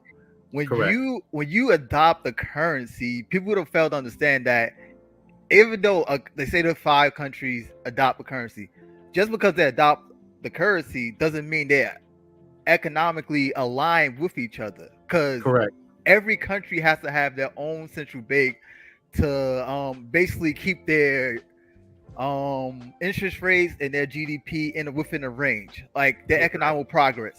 And like the euro did. They came up with a basic economic evaluation of every country, and they came up with a standard to where that euro actually works. Yeah, you would still need to do that with the BRICS. Yeah, and even if you look at the euro, because euro is like the big one, you see the trouble they had like with the Greek debt crisis, like with like the pigs, the Portugal, Italy, Greece, and Spain. Like, because even though you trying to adopt this, doesn't mean like the economies could work together. Because like even though the economy like Germany's doing great, like Greece is doing terrible, but Greece can't adjust their interest rate because the ECB is the one that controls the interest rate for the whole eurozone. European, So, right. and that and basically what the for people who's not really familiar with like interest rates is when they start printing money or they start taking money out of circulation. Because when your economy starts contracting, you want to print money to fuel like expansion, and then when it's overheating, you want to contract it by taking money away. So with the BRICS, and that's what the eurozone is like. They have the incentive to try to work together because they're all basically on the same continent. Now you take Brazil, China, Italy, South Africa, and Russia's pretty much done right now. Like they're pretty much broke from what all the nonsense they're getting into. You tripping. Hold on, brother. Hold on, bro. How am I tripping? Like how they not broke? No, they're not. They ain't no broker than they was when they first started. They got India and China as primary liquid natural gas consumers, and we just said India and China, the two most motherfucking countries with the most people on earth. They good. I'll counter that with there are countries that have we did say that resources. even though you have a large population, that doesn't mean your GDP equal out to what your population is and what they generate as far as income. GDP is simply money exchanging hands. Correct. Right. And that country has to have a product they export right along with the product they import. Now, if they export less than they import, then they're losing money. So that's why their GDP does not hold up. But Russia, GDP, they're exporting steel, and Russia is still selling oil and shit to Ukraine at a discounted rate. Jimmy Dore already covered all that shit. You see what I'm saying? Like, don't believe everything you fucking hearing is what my ultimate point is. But yeah, okay. When I said Russia's broke, I'm not saying like they literally broke out like they don't have no money. I'm just saying on the world stage, if you look at it, if you compare the GDPs, they're not doing so good. And that's why they wanted to start the whole conflict with you. Hey Bob, I got to hold you on that one, man. And salute to the panel. This is Buck Traver, man. And I can understand how you guys got it confused. Me and Bobby kind of sound alike. So I just want to interject and say this, man. Russia got a lot of natural resources, man. The whole country of Russia is the largest country in the world. Exactly. And they got a lot of natural resources. And you know what that means? Like a lot of gas, oil, and all that. So they have actually money for days. So it's not that aspect that's getting them. For them, it's like they're kind of behind in technology. See, this is where we beat them at. Technology, software engineering, and all that. The U.S. is ahead of everybody. Although China is catching up, China is slowly creeping up. And, they say that 2030, they have this goal where they want to become the number one in AI.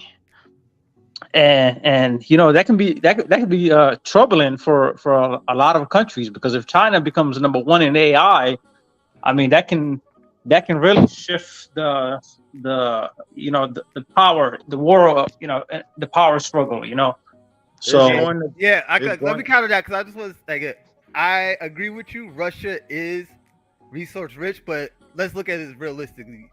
Resource rich country doesn't translate to GDP automatically, because if you want to say that, we just look at African countries that's very resource rich. And no. But Russia is constantly selling their oil. That you don't get it though. Yeah, they constantly selling their natural resources. Like they're selling to Iran, they selling to China, they selling to all these other countries. So Russia has that.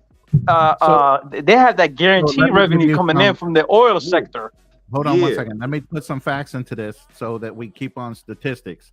As of 2023, the top 10 countries as far as highest oil production barrels per day, America leads at over 11.5 million.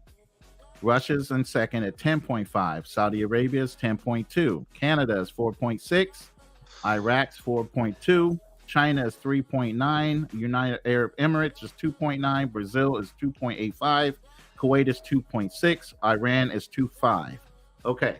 Now, with me saying that, again, earlier, I also stated that Venezuela actually has the largest amount of deposits when it comes to oil. They don't have any refineries. Plus, they have sanctions on them right now, so they're not able to utilize that resource in order to get their country money, and they're broke as hell right now. And so Russia again, got resources, even though you have resources, it doesn't equate out to money if there's different sanctions that stop you from being able to access the sales part of the resource.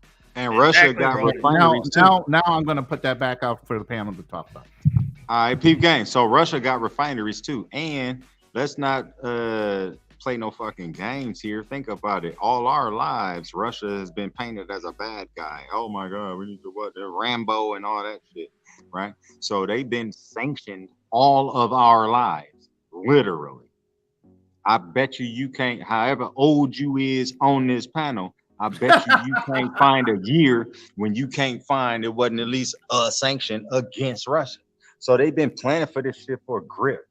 You know what I'm saying? So their economy has been Cold War. It's essentially been Cold War the entire time, even after they said it wasn't a Cold War and this shit is over. And they came up with the Superman movie where they got rid of the nuclear shit and he threw that shit into the sun and all that shit. Blah, blah, blah, blah, blah. They still got more nukes than we do.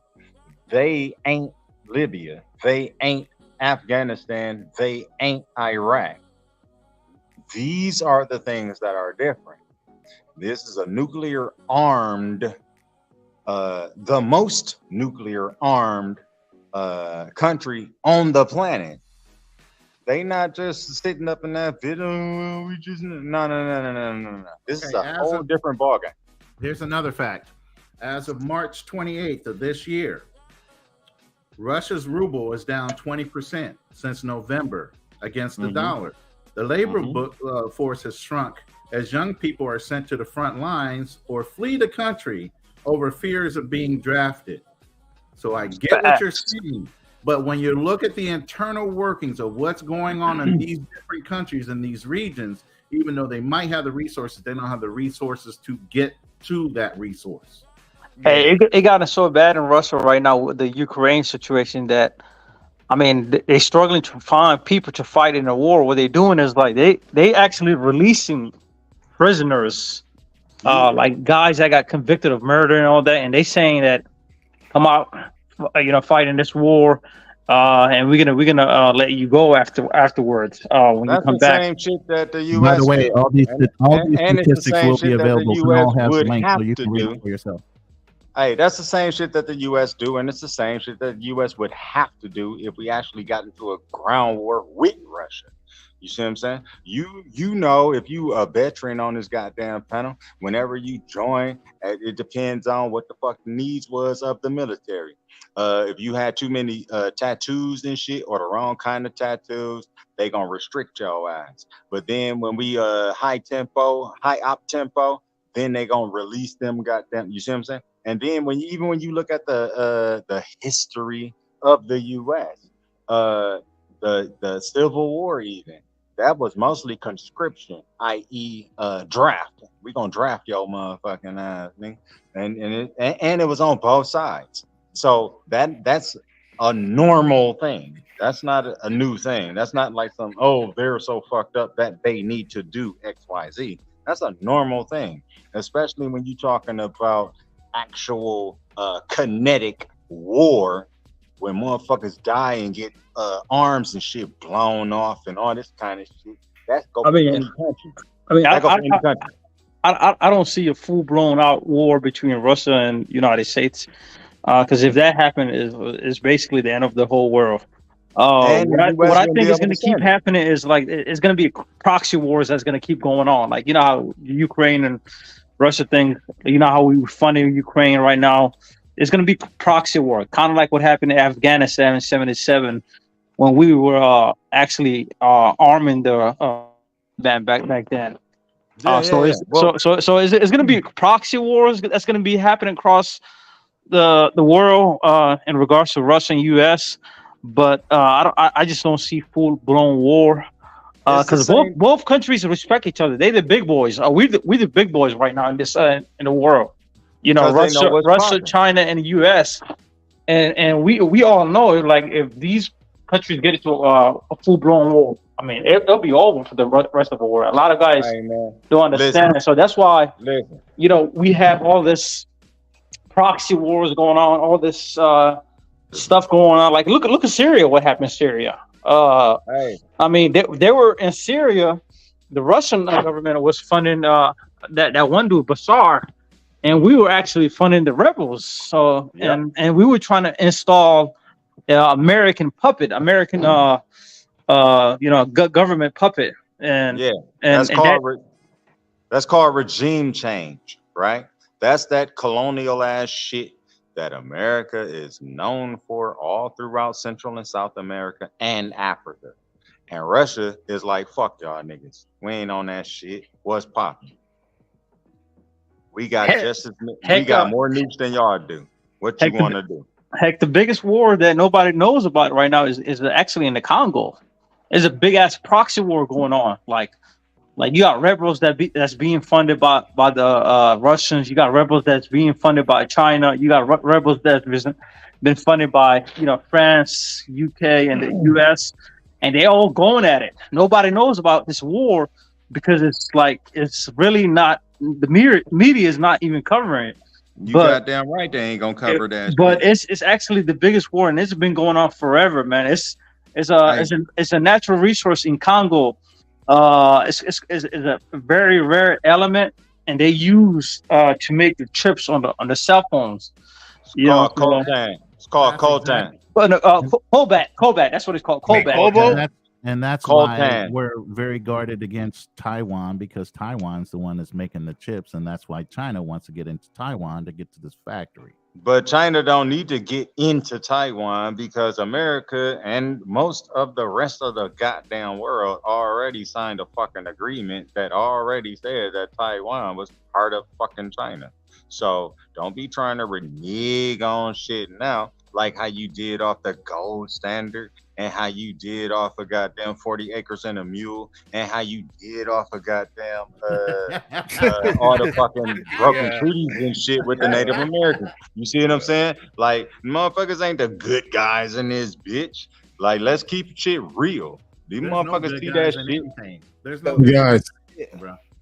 hey guys, I want to take a moment to invite Kane, the digital nomad time traveler.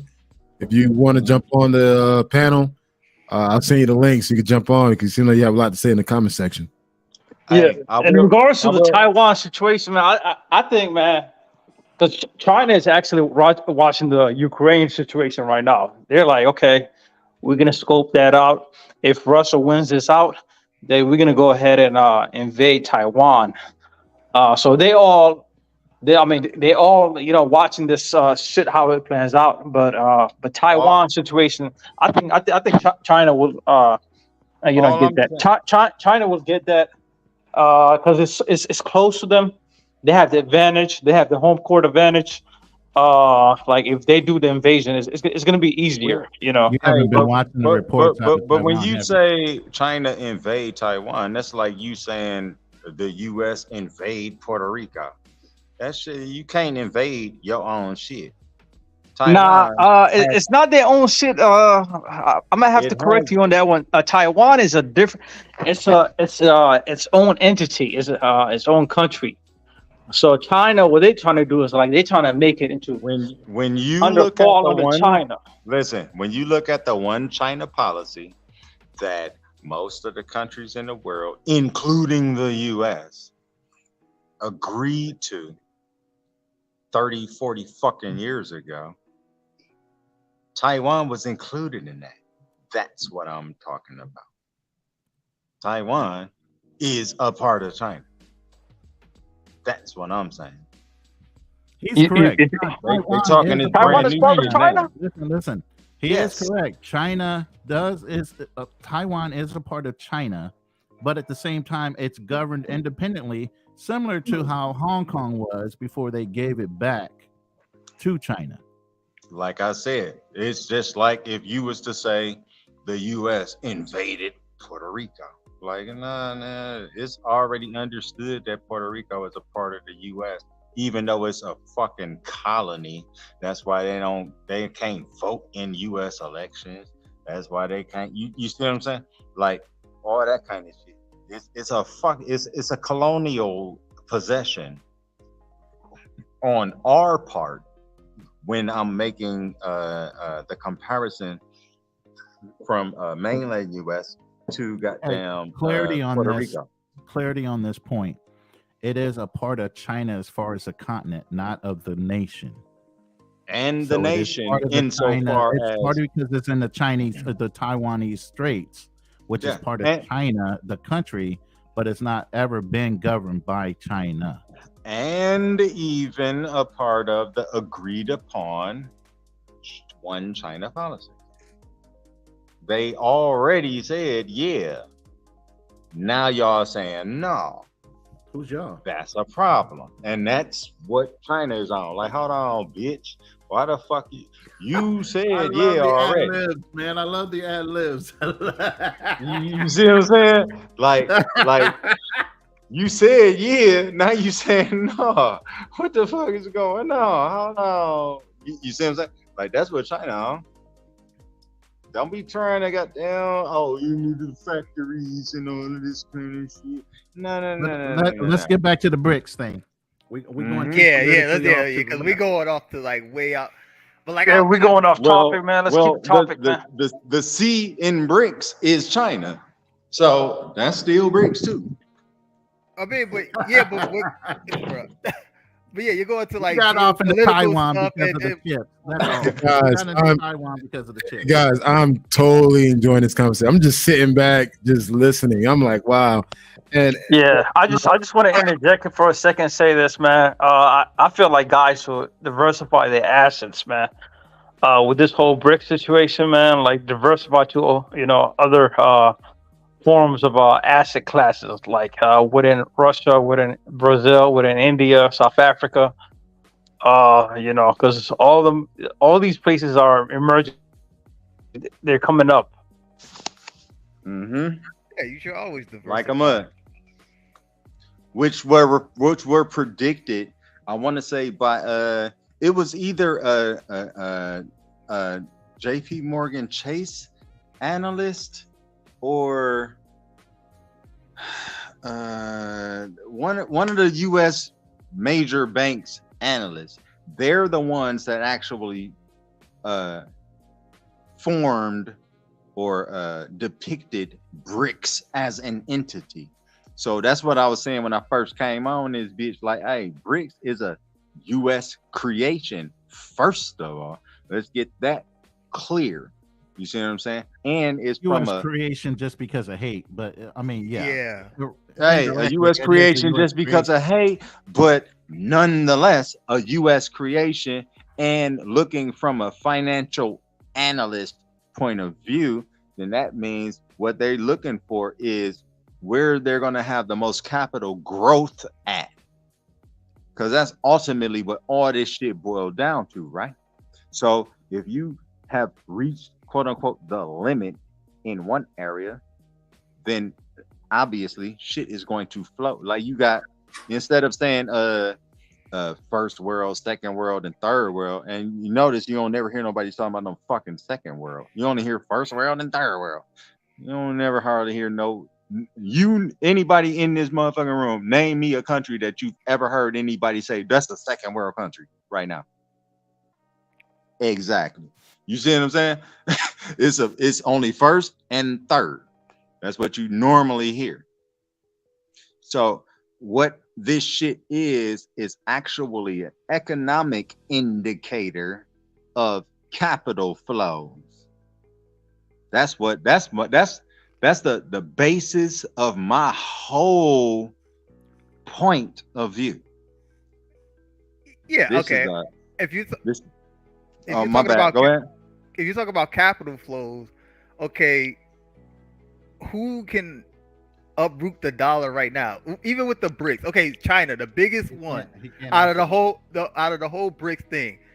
with their capital controls on the renminbi, how would they're the biggest one. So how would they have the capital flow for to take over as a world reserve currency, since you feel like the BRICS is going to take over? All right.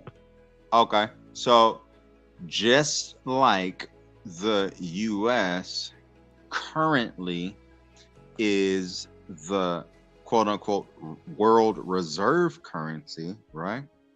Okay.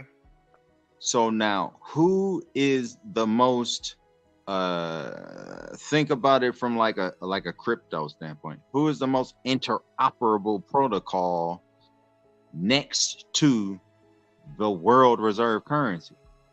It's the world producer currency, which would be China. So you're saying the renminbi would be the one that takes over as like the world, like the quote unquote reserve currency, and they'll be able to the world will be able to transact in the renminbi. That's what you're saying? In my personal opinion, I will say, if not that, what you just said, it will have a significant influence in whatever is transferred, because now there's competition. You have to go right back to the basic tenets of fucking quote unquote free market capitalism. Hey, when you the one thing, you essentially got a goddamn monopoly. Well, now your motherfucking ass got some competition. So you better Hold on. Wait. Let me ask something. We're both military guys. Yes, sir. And I understand, you know, your history. That's good. I do this because I'm curious, because this is one of the questions I'm going to ask as I travel to a lot of expats. You're in Mexico right now. Yes, sir. What is it about America that you would want the American dollar to fail over the BRICS? Well, I will answer that question first by stating that if anything that I have fucking said or done or even looked like on camera made you think that I wanted that shit to happen, my bad, because that ain't what I want. Okay. That's all I asked earlier. Remember I said if it was a choice between the BRICS and the US dollar, you said both.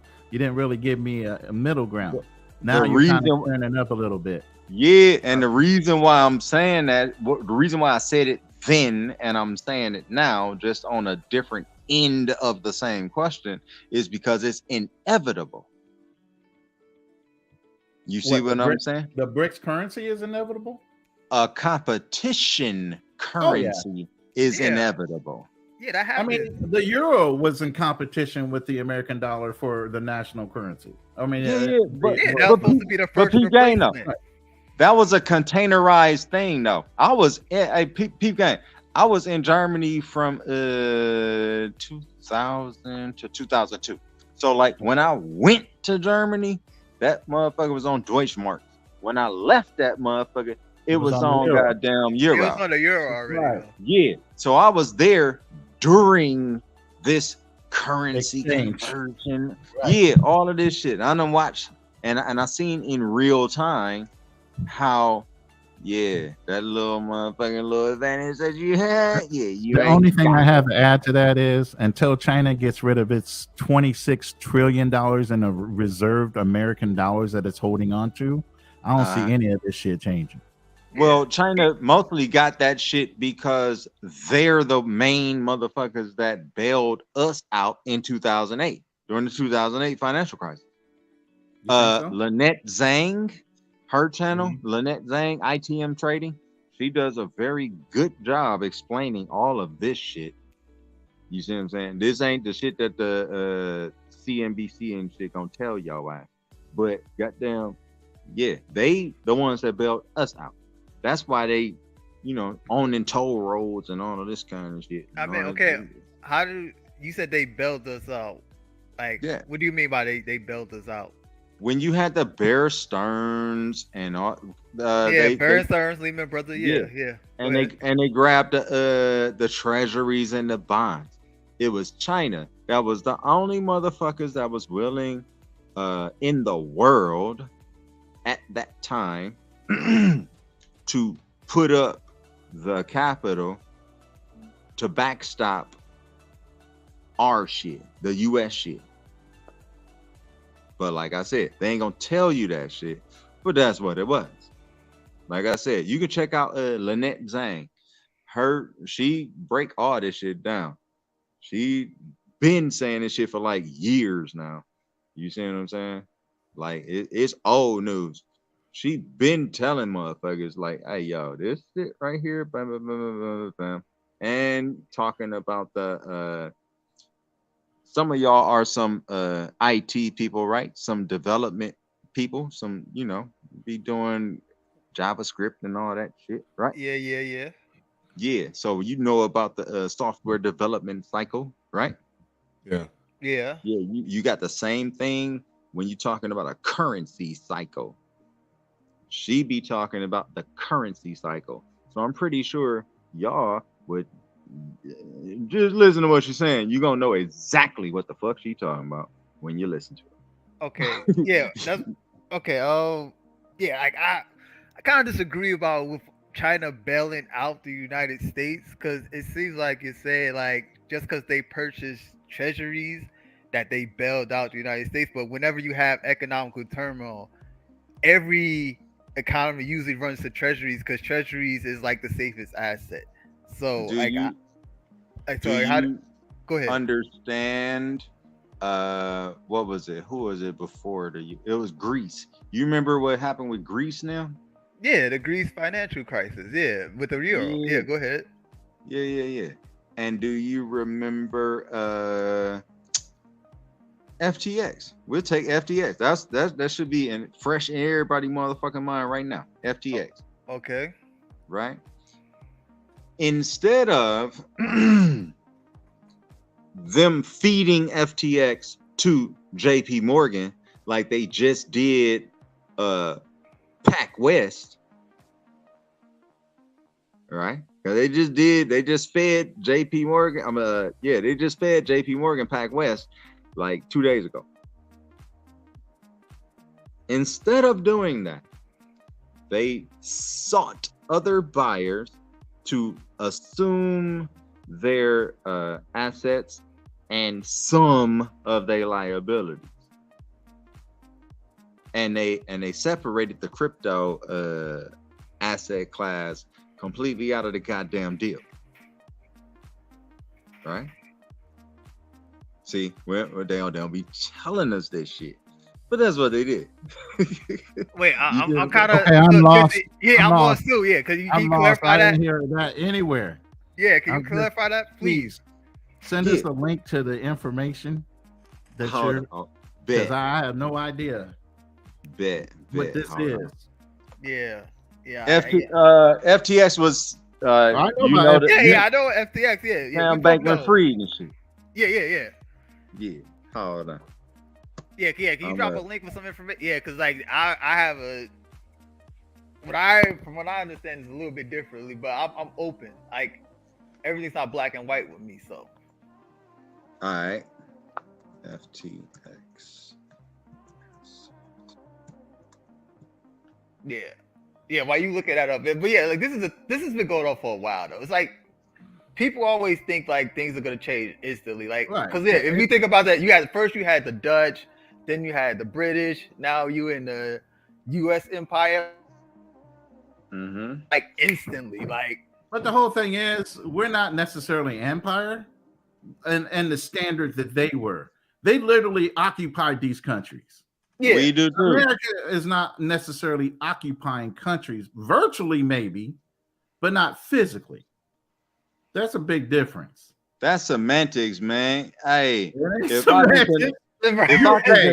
hey, you were in the military. There's a big difference in occupying somebody physically. You in their face every damn day, and they know they can't do shit to you versus you're somewhere else. You also know hearts and minds. Remember when he said that shit? Oh, it's a battle for the hearts and minds. Oh, of course. That's always the way it is. Yeah, and that right there, it's the same thing that we ascribe to the And just before I even finish talking, I'm still looking for the links that I was. Yeah, no problem. Okay, yeah, of course. We So- know you. But yeah, like that's the same shit that we ascribe to.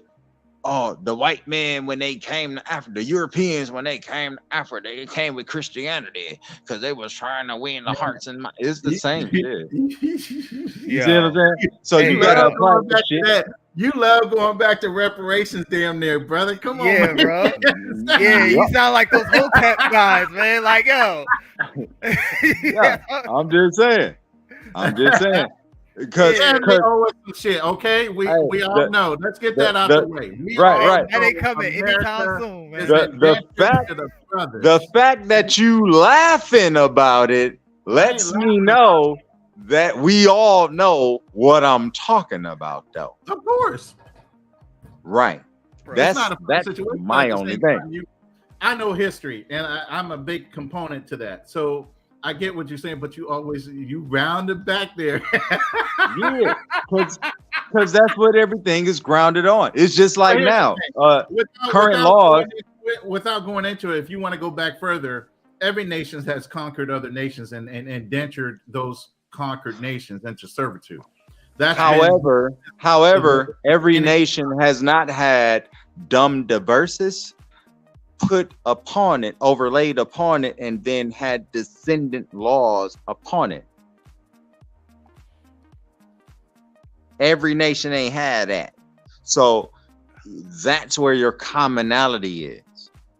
That would be like if you talking about some sort of semblance, some sort of the fucking who was that, Pope Nicholas or some shit? This motherfucker said, hey, Portugal, y'all niggas get one part of the earth. Spain, y'all get the other part of the earth. Just make sure y'all niggas pay y'all tithes. Like what? That's literally the whole thing behind Christianity and the Pope is literally what happened. Yeah, that's what I'm saying. Like that's what he That was the said. whole construction behind the Bible. If you want to go there with it. Hey, we can go further than that. What's happening? What you gonna do? Like we can go further than that. I mean, but we're not talking theologians. We're talking BRICS. Yeah, we're talking US dollars. economics. Yeah. Let's stay with the economic part. And that shit was economic too. But I got you. Oh, wait, hold on. Let me see. Oh yeah, all of them was included in that too. Okay, never mind. What's that? What are you talking about? All of the current BRICS countries were subject to a descendant of dumb diverses. Dumb divert, bruh, break this word down that you're using. Yeah. All right, hold on. Let me do this. Doom diverses or dumb diverses. Yeah, can you share some of these links in the chat so we can bring it up? Cause it's like Okay, bet. Hold on. Let me. I mean, I love the way you break things down to very simplistic urban ways of explaining it. But at the same time, when some of these words come out your mouth, I'm like, that's a word I ain't never heard before. What the fuck is he talking about? No, I got Right. you. Hold on. I want to just make sure that I don't fucking cut off when I try to change screens. Just copy the link and drop it in your chat. Bet. yeah. All right, hold on. I think if links can be dropped in chats, can they? Yeah, typically when you jump onto another screen on your phone, you instantly kick yourself out. So Yeah, you need to very do that. well. Yeah. Hey, I'm gonna shut up for a second. No, you ain't said a goddamn thing. I'm Get just up here and say something. No, I mean, honestly, I know man, you're look. absorbing. Now that you're absorbing all this, I'm I an want IT some guy. You guys are talking feedback. about finance and everything else. I So want I'm some just sitting. feedback. I'm I want really feedback. enjoying the What do you- conversation, man, because Okay. you Are you really, grasping from it? yeah. But you know what? You rarely hear this, man. Mhm. You rarely hear black men talking I like mean, this, man. Everything is politically driven, and I get what he's saying because a lot. Of I this know, stuff but I'm is just saying that the fact that politically it's misdirection through finances. You get what I'm saying? I understand, but the fact that we're on a platform, a bunch of guys, well educated, well traveled, sitting together and just talking about world politics, world economics, you rarely see that. You know, in the movement, is always concerned about women, concerned about this and that, bullshit, beefing. We're talking about real shit, and the whole thing is, none of these hoes think we talk like this. They think that's all we're driven is, but ass. Yeah. That's That's what. not it. And then we do talk about it. They don't want it. Like people really don't want to hear it because they kind of feel out of their realm of knowledge. So they kind of freeze up and want to change the subject. But this is how you learn, though. Like I'm learning. Going back and forth. We all picking up knowledge. We're expanding our field of knowledge. Like to be honest, I didn't know about the whole Taiwan and China situation. So now, like after this call, I'm gonna literally Google it and maybe YouTube it and just like learn more about it. I was like, oh shit, I didn't know anything about that. Yeah, that's a whole chip manufacturer. Matter of fact, I just watched this report where Taiwan was actually training their civilians. They planned, if China was to invade, to fight to the last person, and if they were to get close to losing, they have explosives in this warehouse or this factory where they developed this one and only chip that they're the only ones that make, that everybody needs. They'll blow up the fucking factory before they give it to China. They've already committed to it.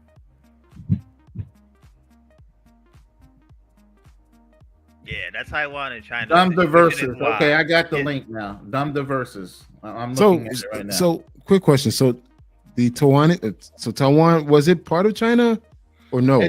It's part of the Straits, but it's never been governed by China. But at the same time, China still considers it part of their country.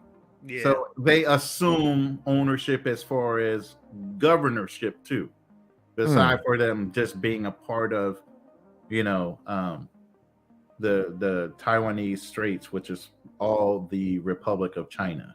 Is China still committed and like taking that country over someday? It's been in recent discussions for the last 5 months, really heavily. Oh, wow. So point where, like I said, I think a couple news stations had gone out and done some interviews with the Taiwanese. It was on 60 Minutes. They've done a highlighted report on it about how the Taiwanese were training because of the advent of China threatening to go into Taiwan and take over this factory, because then China does have a legitimate item that the world needs. Because like I said, they don't have too many exportable items that they produce their own through their own country. I mean, they have our companies that are over there and they're producing stuff for our companies, but none of their own that are on a global scale besides the one that he just brought up was BCA or something like that. And he's back. Todd, I got your link. Now he dropped again. He dropped again? Yeah. Okay. Yeah. So yeah, he was talking about the electric car and some other item that they export, and they're the number one manufacturers of it. But even in America, the electric car standard's not until 2035, I believe. So there's still some growth there when it comes to other competing companies. To say right now in 2023 whether they're still going to be the number one manufacturer for this vehicle or not by 2035, believe me, Ford and everybody else are going to have something to say about that before they let somebody like China come in with their product and sell it here. You know what I mean? Yeah. I mean, the China situation, this is what people forget about China. Like, the China situation in itself is messy. They got a lot of problems. Like, they got a problem with, like, majority of their stuff is built off of stolen intellectual properties. Exactly. They just had a housing crisis with, like, it's so much stuff going on with China. Yeah, we just broke down the housing crisis and the banking issue that's still going on to this day. You know, and access to their own fucking money, they have none. Yeah, exactly. Oh yeah, so yeah, exactly. Like, people don't know stuff like that, and they all just assume because they're looking at like the different measures of GDP. Because you got like a bunch of different measures of GDP, and that China took over the US on one export of GDP. You also got the overall the overall country GDP, and that's what I was saying. Even with China exports. I think I just looked at the damn thing and forgot it that damn fast. Okay. Or is this Mexico? Oh, this Mexico. I was looking at Mexico because Mexico also threatened to get in on the BRICS. But Mexico itself exports $4.9 $491 billion in goods, but they import, and we're the main person they export to, which 83% of that is coming to us. Their imports, they import 467 million. So there's only a 30 some million dollar variance between those, and 49% of that they're getting from us. So if they were to jump in, they'd be fucking themselves for the people that are actually buying from them, and 50% of the shit that they bring in is coming from us. Yeah. So even though it might be a veiled threat for them to even say they're going to get in on it, would they really pull the trigger and get rid of their number one customer? Because nobody comes close as far as their exports. Canada only comes in second at 2.7. We take 80.3% of their exports. Canada gets the closest one at 2.7. Even China only pulls in 1.5% of exports from fucking Mexico. When do you guys only gets 1.2? I think was it Bobby or Todd? One of you guys mentioned about what is the value of Mexico, Brazil, South Africa, China, Russia? Like they're so far apart. They're all in different continents. Right. So that's what's the added value of having one currency between five. The only way that euro works is because everybody's close and yeah. That makes sense. I get that. But with this country, I'm just thinking about the BRICS. Is like each of these countries are on a different continent. Right. He's absolutely right. How do you manage that between all those different countries? And then even if you develop the coin in a dollar-based system that works, how do you know all the other countries are going to want to participate with it? Yeah. You can still ice yourself out by coming up with a currency that the world doesn't want to fucking play with. You get what I'm saying? You'll be an island amongst yourself at that point.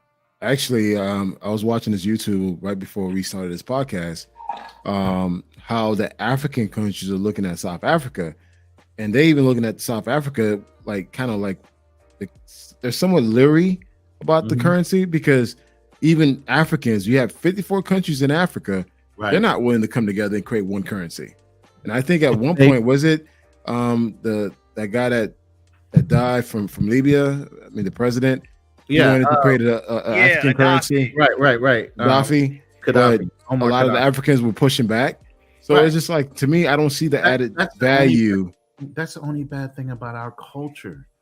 We're so non-trusting of each other. It's so freaking bad, bro. Because I mean, it's bad because if all those countries have united, like I said, it'd be a real fucking Wakanda, because most of the precious metals and everything that people are using right now, most of the advanced technology is coming out of fucking Africa. But it's mainly due to power of control, because again, 54 countries. Imagine Africa, the continent of Africa, have one currency. Right. And they have the resources. Right. And it's backed by a gold standard, because they can fucking do it. But to me, it doesn't make any sense for Mexico, Brazil, China, fucking Russia. That's also driven because politically they all know they're economically hurting. So the only way is to try to unite with some other country that has some semblance of strength economically to help their country out, like getting in the ground floor on a Ponzi scheme or a pyramid scheme. You're going to be the fucking beneficiary of everybody else coming in behind you. You get what I'm saying? So if you jump in on the ground floor now and they actually go through with it, those countries will be the biggest benefiters. Yeah. But if it doesn't go through, then they're fucked. You know what Todd Mack just mentioned about, imagine the continent of America had one currency. That's a good question. Imagine if Canada, United States, and Mexico were to create one currency. Right. And I think it got close at one point. And the whole thing is, the only thing that's stopping all that is Canada pretty much has open borders with America. For some reason, we got a problem with the Mexicans and having an open border. You know, and that's highly because of the drugs that are coming in through Canada. Yeah. I would have interject on the whole if it wasn't the drug thing, then I don't think it would be a problem. Mexico is bad. Bobby? The cartels and everything else is what's driving it. Because Canada, you don't have a problem with, Canadians. It's pretty much almost an open border. Yeah, you got to check your passport, but there's nothing like you got to do something long form to get the fuck in the country and get out. You know what I mean? On the Canadian side, that is. Shit, I'll go as far as to say that They white too. Yeah, that's the other factor. They are white. Yeah. Hey, I want to make one point because, like, I mentioned about, like, okay, if Africa came together, like all these countries coming together, and I think people forget they kind of think about, like, okay, you could just join forces and have a union-based currency, but you got to look at economies like you look at cars. Like, say United States is like a Ferrari, say Mexico's like a Mustang, and like Canada's like a Ford Focus. And when you why you gotta put Canadians down to Ford Focus, bro? I just want to use like three. I want to use three different cars. Just like, I'm not disrespecting any country, but I'm just saying. And then when you put a currency, like they all adopt the same currency, basically what you're saying is, okay, the speed we're all gonna go with is like 120 miles per hour, and we have to maintain that speed constantly. Now, when you break it down, like, okay, it might be easier for the Ferrari to maintain that speed because it has a bigger engine. The Ford Focus might struggle a little bit. And for you to have a single currency, they also have to be in that same speed constantly. If one starts slowing down, it's going to suffer. Their economy is going to suffer. And what usually happens is the central bank is like, okay, our tires are wearing out. We got gaskets blowing. Okay, we can reduce the speed limit to 60, so we can start doing some repair. The analogy is kind of like this, but we can start. I mean, it's working. I get where you're going with it. I do. Yeah, but they can start making some type of like adjustment, so we don't just blow our engine. But when you have a single currency, you can't make those adjustments because you have to. But what you're ignoring is, or what you're leaving out of that equation is, it's almost like right now. Excuse me. It's almost like a foregone conclusion that a central bank must exist. Central banks, especially, or should I say particularly in the United States, ain't supposed to even fucking exist. That's what Andrew Jackson prided himself on trying to destroy. And other motherfuckers like, what's his name? Thomas Jefferson, serial pedophile ass. He goddamn was even saying like, "Yo, there's that historical dig again." Hey, I'm talking about my country. This my country. It's my country. I'm gonna bring up my country. Why wouldn't I? Right? I'm taking historical pot shots every time. Every time I'm gonna take a historical like a motherfucker. Every single time, right? So we can get a clearer picture. Anyway, so even he was saying, hey, if motherfuckers allow central banks to determine the currency of a country, what they'll end up doing is bleeding dry the goddamn country. And the people, the descendants, and he wasn't talking about us, he was talking about white folks, will find themselves indebted in the country that their fucking forefathers conquered. That's damn near verbatim what he said. And he said that shit for a reason. Because they was already familiar with the Bank of England central banking system. You see what I'm saying? And they already had the Revolutionary War and all of this kind of shit. So they might have been some hoe-ass niggas, but they weren't fucking dumb. You see what I'm saying? And they was about theirs, and they understood what value meant. So yeah, I mean, you take a culture like that, and then it's like you don't have to jump on training wheels. All you have to do is modify the rules that you were already used to benefit the people overall versus a patriarchy or a monarchy. You get what I'm saying? Well, yeah. But in these lands, but in these lands, think about it like this: these motherfuckers started off with a victim mentality, right? oh, well, the king ain't letting us do this, so we need to go someplace else. And the king ain't letting us do this, so it's the same shit. This look at it the same way. Modernize what they was writing. I'm not talking about people who wrote about them. No, I'm talking about what they was writing. Primary sources. They was on some victim mentality ass shit, and they chose to goddamn take some shit into their own fucking hands and be like, fuck it then. If you niggas need to be some slaves, you gonna be some fucking slaves then. You see what I'm saying? Like, but they started off on some victim mentality shit.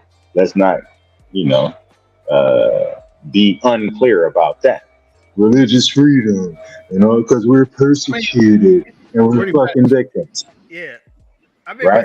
Pretty much, Yeah. but I mean, we talked about the Christianity and Catholic religion. That's a whole nother conversation, but it is Mhm. a form of imprisonment by the Pope.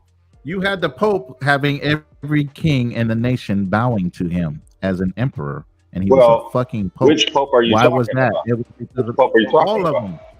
All of them. Well, you got. All of Well, them. remember, All you of them. had. Listen. You had. Listen. All kings had to talk with the Pope. All kings had to give the Pope respect. All kings Right. asked the Pope for whatever. He was basically an indirect emperor based on religion and the conquering of putting the Bible in these societies. That's the whole point of it. Or they were also on some Calvinist shit. Like, hey, I don't know what the fuck y'all niggas talking about, but we ain't on that right now. We on this. All right, but again, we varied off a topic, so let's get back on the BRICS thing. Right. Yeah. Well. Hey, P gang. So the reason why I was even bringing that shit up is because there is a historic. You cannot just cut off a part of it. Like one part of the history used to be the present when it was the present, and then it led into the future, and it was based off of the history of those people at that time. You see what I'm saying? Like we take race and shit all up out of that motherfucker. But when we're talking about power and value extraction, which is ultimately what leads to BRICS. Well, wait a minute. You guys, the United States, the SWIFT system, the UN, the quote unquote international criminal court and shit. All that shit is dictated by the US. Stop fucking playing. Right? Yeah. George Bush ain't end up in none of that shit. Wasn't even mentioned. Oh yeah, this is dictated by the US. Right? So, but now you talking about bringing up Putin and all this kind of shit. Yeah, this is dictated by the US. So yeah, so the BRICS systems are the last. And when you look at it and think about it, with the exception of South Africa, with the exception of Brazil, the other three letters in that motherfucker have put up a pretty significant resistance, with the exception of China during their, 150 years of fucking change. But the fact that they even look at it that way means that they ain't trying to be on that same shit. And that shit was imposed upon them, to them, by the West. You see what I'm saying? So you have to take a historical, I think it would behoove motherfuckers, when you are doing your critical analysis, to include the historicity that led up to now.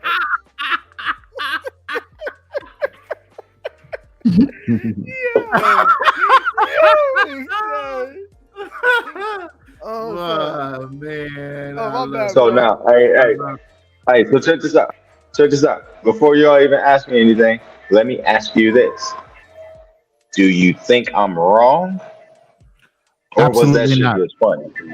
No, absolutely not. History has a big factor in Okay. everything, politically minded and financially minded, everything else. There's Yeah. always some kind of history Sure. behind what's driving a person or a country. So no, Bet. and you know I know better, especially being in the military. Right, We right. know there's always a second Mhm. and third reason behind every fucking order. Yep. You know, we're Like a just not motherfucker. aware of it. We're just not aware of it, or even if we're aware of it, we can't question it. But this is what we do, though. This is Right. why we on this motherfucking panel, though, right? Right. So I'm saying, because it might just be just us. What is it? 1, 2, 3, 4. 4 motherfuckers on this bitch right now. Just actually even talking and bringing this shit up. Like, hold on, dog, I didn't even think about that shit. I mean, wait, let me look back at something. You know what I'm saying? Oh, absolutely. Especially when today, I'm sure you can go into any one of these little obscure ass fucking rooms and you hear motherfuckers talking about some, oh, we need to be more like the Chinese. We need to be, well, them motherfuckers was planning. Then they say, oh, well, they've been planning for 100 years. Okay, so what the fuck you think they was talking about 100 years ago? What the fuck you seeing now? Yeah, but you gotta take everything as they were planning. There was a plan, but things change over time. Like the plan that they enacted, which actually they benefited from the whole dollar system to change their whole economy to get into the conversation of whether they're gonna overtake the United States. A lot of people don't talk about that. Like it's just like they just came out the blue and like, okay, yeah, now we're on the stage. They benefited from the system. Of course. Also, like things are changing over there too. But I don't want to get too political. But yeah, when you got the party changing their idea of what success is and this, that changes whether they can even overtake. So it's multifaceted. Like when people come out and make a statement like, okay, the dollar's dead. You can never make a statement like that because you don't have all the information. Because even though the information that we're privy to, that we can get, there's still information that we're missing, like why they're trying to do certain moves. Like Ronan said, there's always second and third orders. Yeah. There's always an agenda behind things. Yes. You right on that shit. And I am not one of the proponents of the dollar is dead, fucking flee the ship type shit. I'm not on that. It's been too. I know what you're on. You're on about the history behind the idea of what and why. I got why you were going where you were going with it. You know what I'm saying? Right. And I think also on some traveler kind of, you want to call yourself a passport, bro? Be a fucking passport. Don't use that word in here. Want to call yourself you want to be a goddamn just a traveler in general? That word is banned in this building, this room. I bet then. So if you want to be an option haver, right? Is that a better fucking term? An option haver. That's a world traveler. You know how we are. We were military. Were you a passport, bro, when you were traveling in the military? Fuck no. And I'm not one hell no. That group. Right. Okay. I know how to carry myself when I'm in a different country. You get what I'm saying? Right. So I call them guys traveling wheels. Passport boys or passport bros are training wheels. We are more advanced. All right. So we talk about different things. That right there just lets me know, okay, so I can go ahead and say this thing. So what you just said, let me know. I bet. Hey man, we got options. Period. Point blank. And I'm not even saying this necessarily to any of you. I'm saying this to a motherfucker that's like 19 years old, 18 years old, scrolling through fucking YouTube 6 months from now. Yeah. We got options, dog. Hey, man, you got options, little nigga. Do not tie yourself down. Do not tie yourself down. Do not feel like you are obligated. Oh, I just gotta put on for the fucking city. You don't. You got options, especially if you are a talented young man and you are able to be taught you are able to learn something. Yeah. Just Well, get somewhere and learn something. hey, it's been over 2 hours and 40 minutes. And I Mhm. want to definitely close it out. And I want each of you guys to give your closing statement. And Todd, so I appreciate you jumping on this. You made this very entertaining, man. I learned a lot just listening and some of the lingos you were using. I'm like, damn, that's kind of interesting. But besides that, hey, Right, let's right. let's definitely do a final round talking points. I'm gonna give you guys a minute or so to say your talking points about is the dollar versus the brick. Is this is the end of the dollar? If not, speak your piece. If you are the pro or against it, you have a minute. Each of you guys have a minute. So I'm gonna start off with Todd Yeah. because Okay. My closing statement. First of all, thank you for having me. You know what I'm saying? Just kind of ran in on some humbug shit. So I'll say this. Hey, my closing statement is uh I'm talking particularly to young black men. Hey man, you got options, dog. And you talented. Do not view yourself through a white Becky lens, because that is the spirit that is inhabiting the US in particular. Motherfuckers start turning into some white Becky shit. Fuck that shit. You call, you got opportunities, handle your business. Okay? You can invest, you can live, you can save, you can goddamn have a whole different life, a whole different opportunity abroad. That's it. I don't even think I took 60 seconds on it. yeah, that's cool. No, I like that, Bro, man. I agree. I agree. Bobby, Yeah. So as far as like the dollar versus the BRICS, yeah, it's kind of a complex topic. So yeah, don't take like because a lot of people just jump on YouTube and they see like, okay, de-dollarization, the end of the dollar. Yeah, it's a lot of factors that goes into the thing, into like whether the dollar's going to lose its dominance. And even if like you're American, you shouldn't want to see like I don't personally don't want to see the dollar fall because like yeah, that's like even though America has all its problems, I'm still American. That's my country. I don't want our currency to get devalued. And even when currencies lose their reigning position on the stage, it's not like they just go away. It's not like the British pound doesn't exist no more.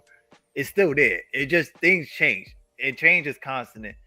And like I said, I'll piggyback on what Todd says. Like I agree with that. Brothers do have options. Always explore your options.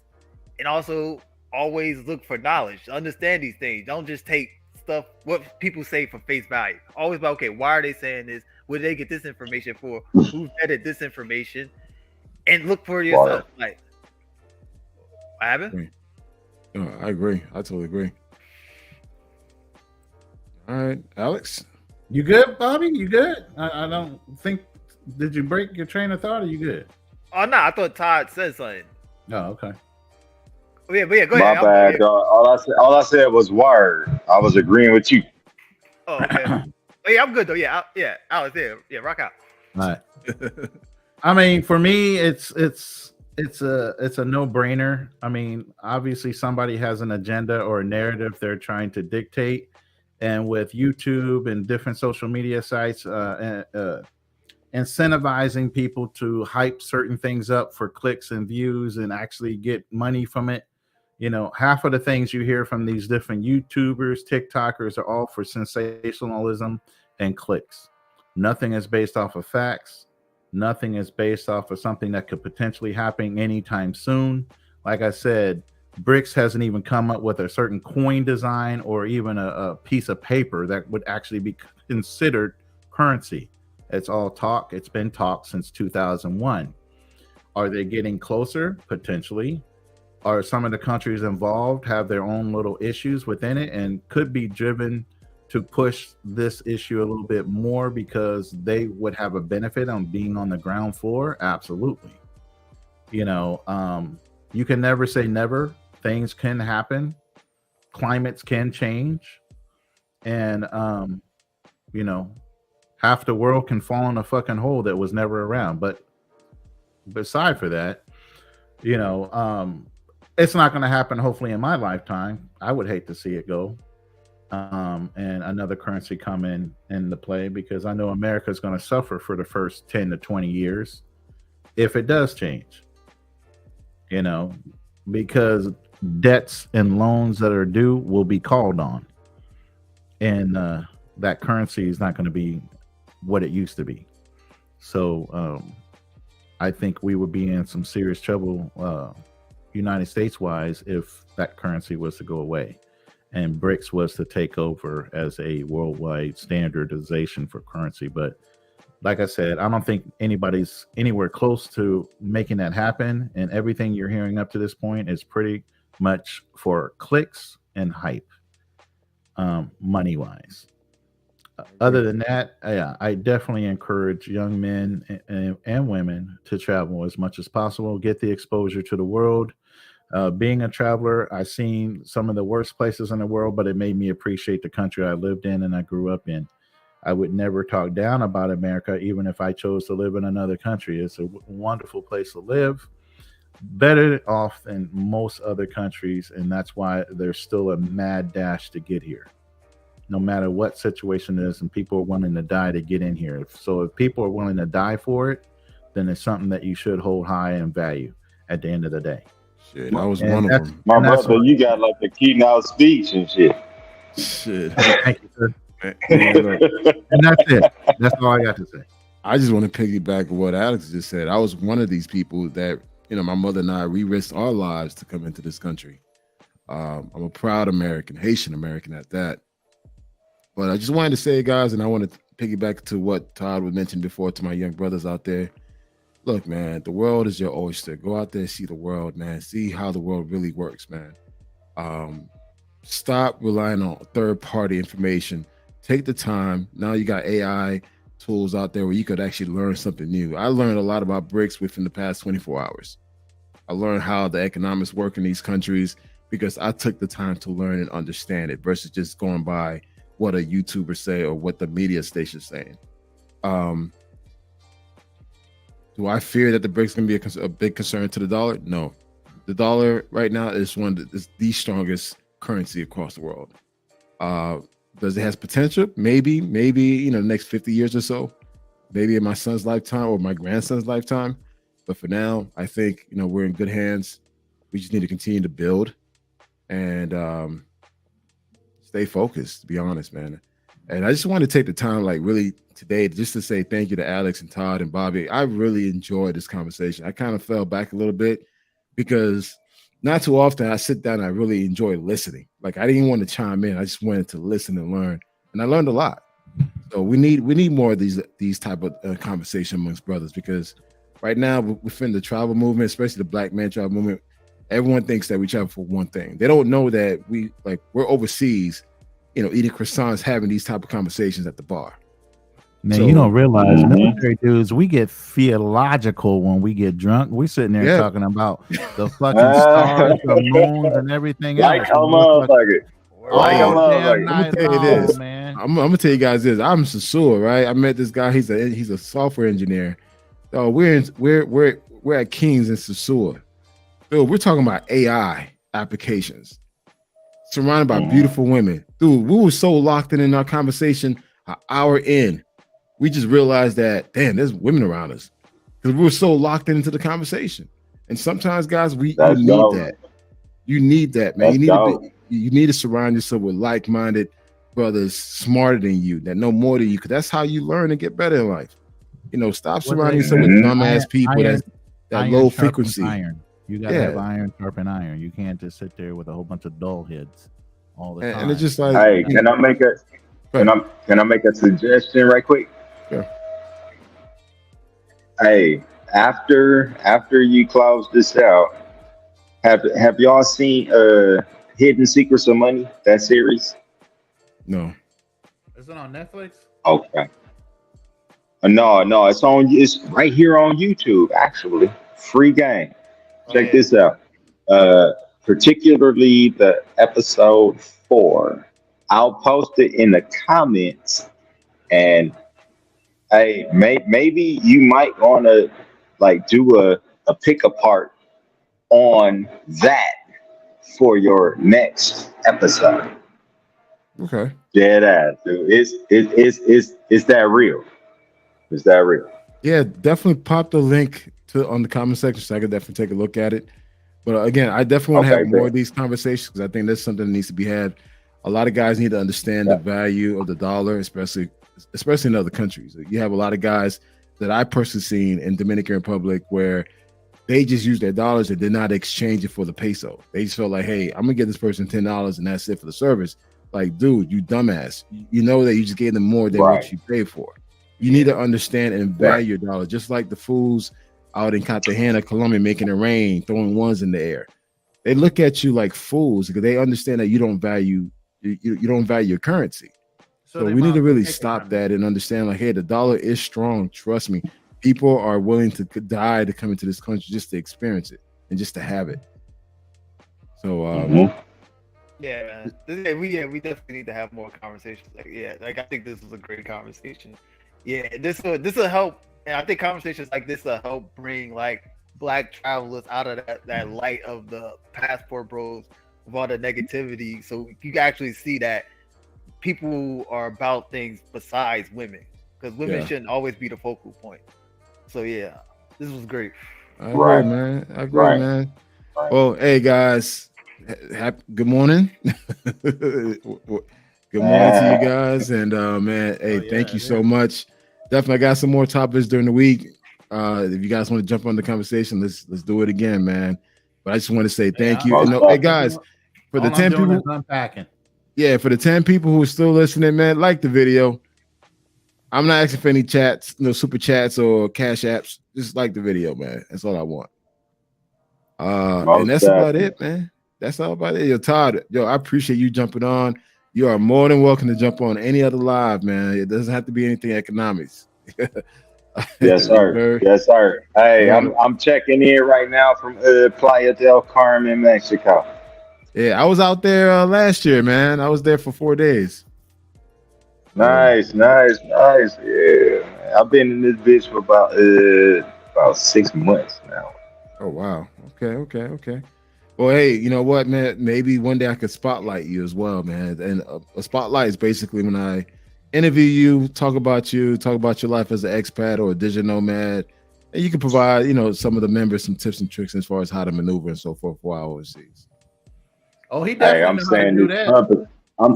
I'm saying this publicly. On God, we can do that. Say when.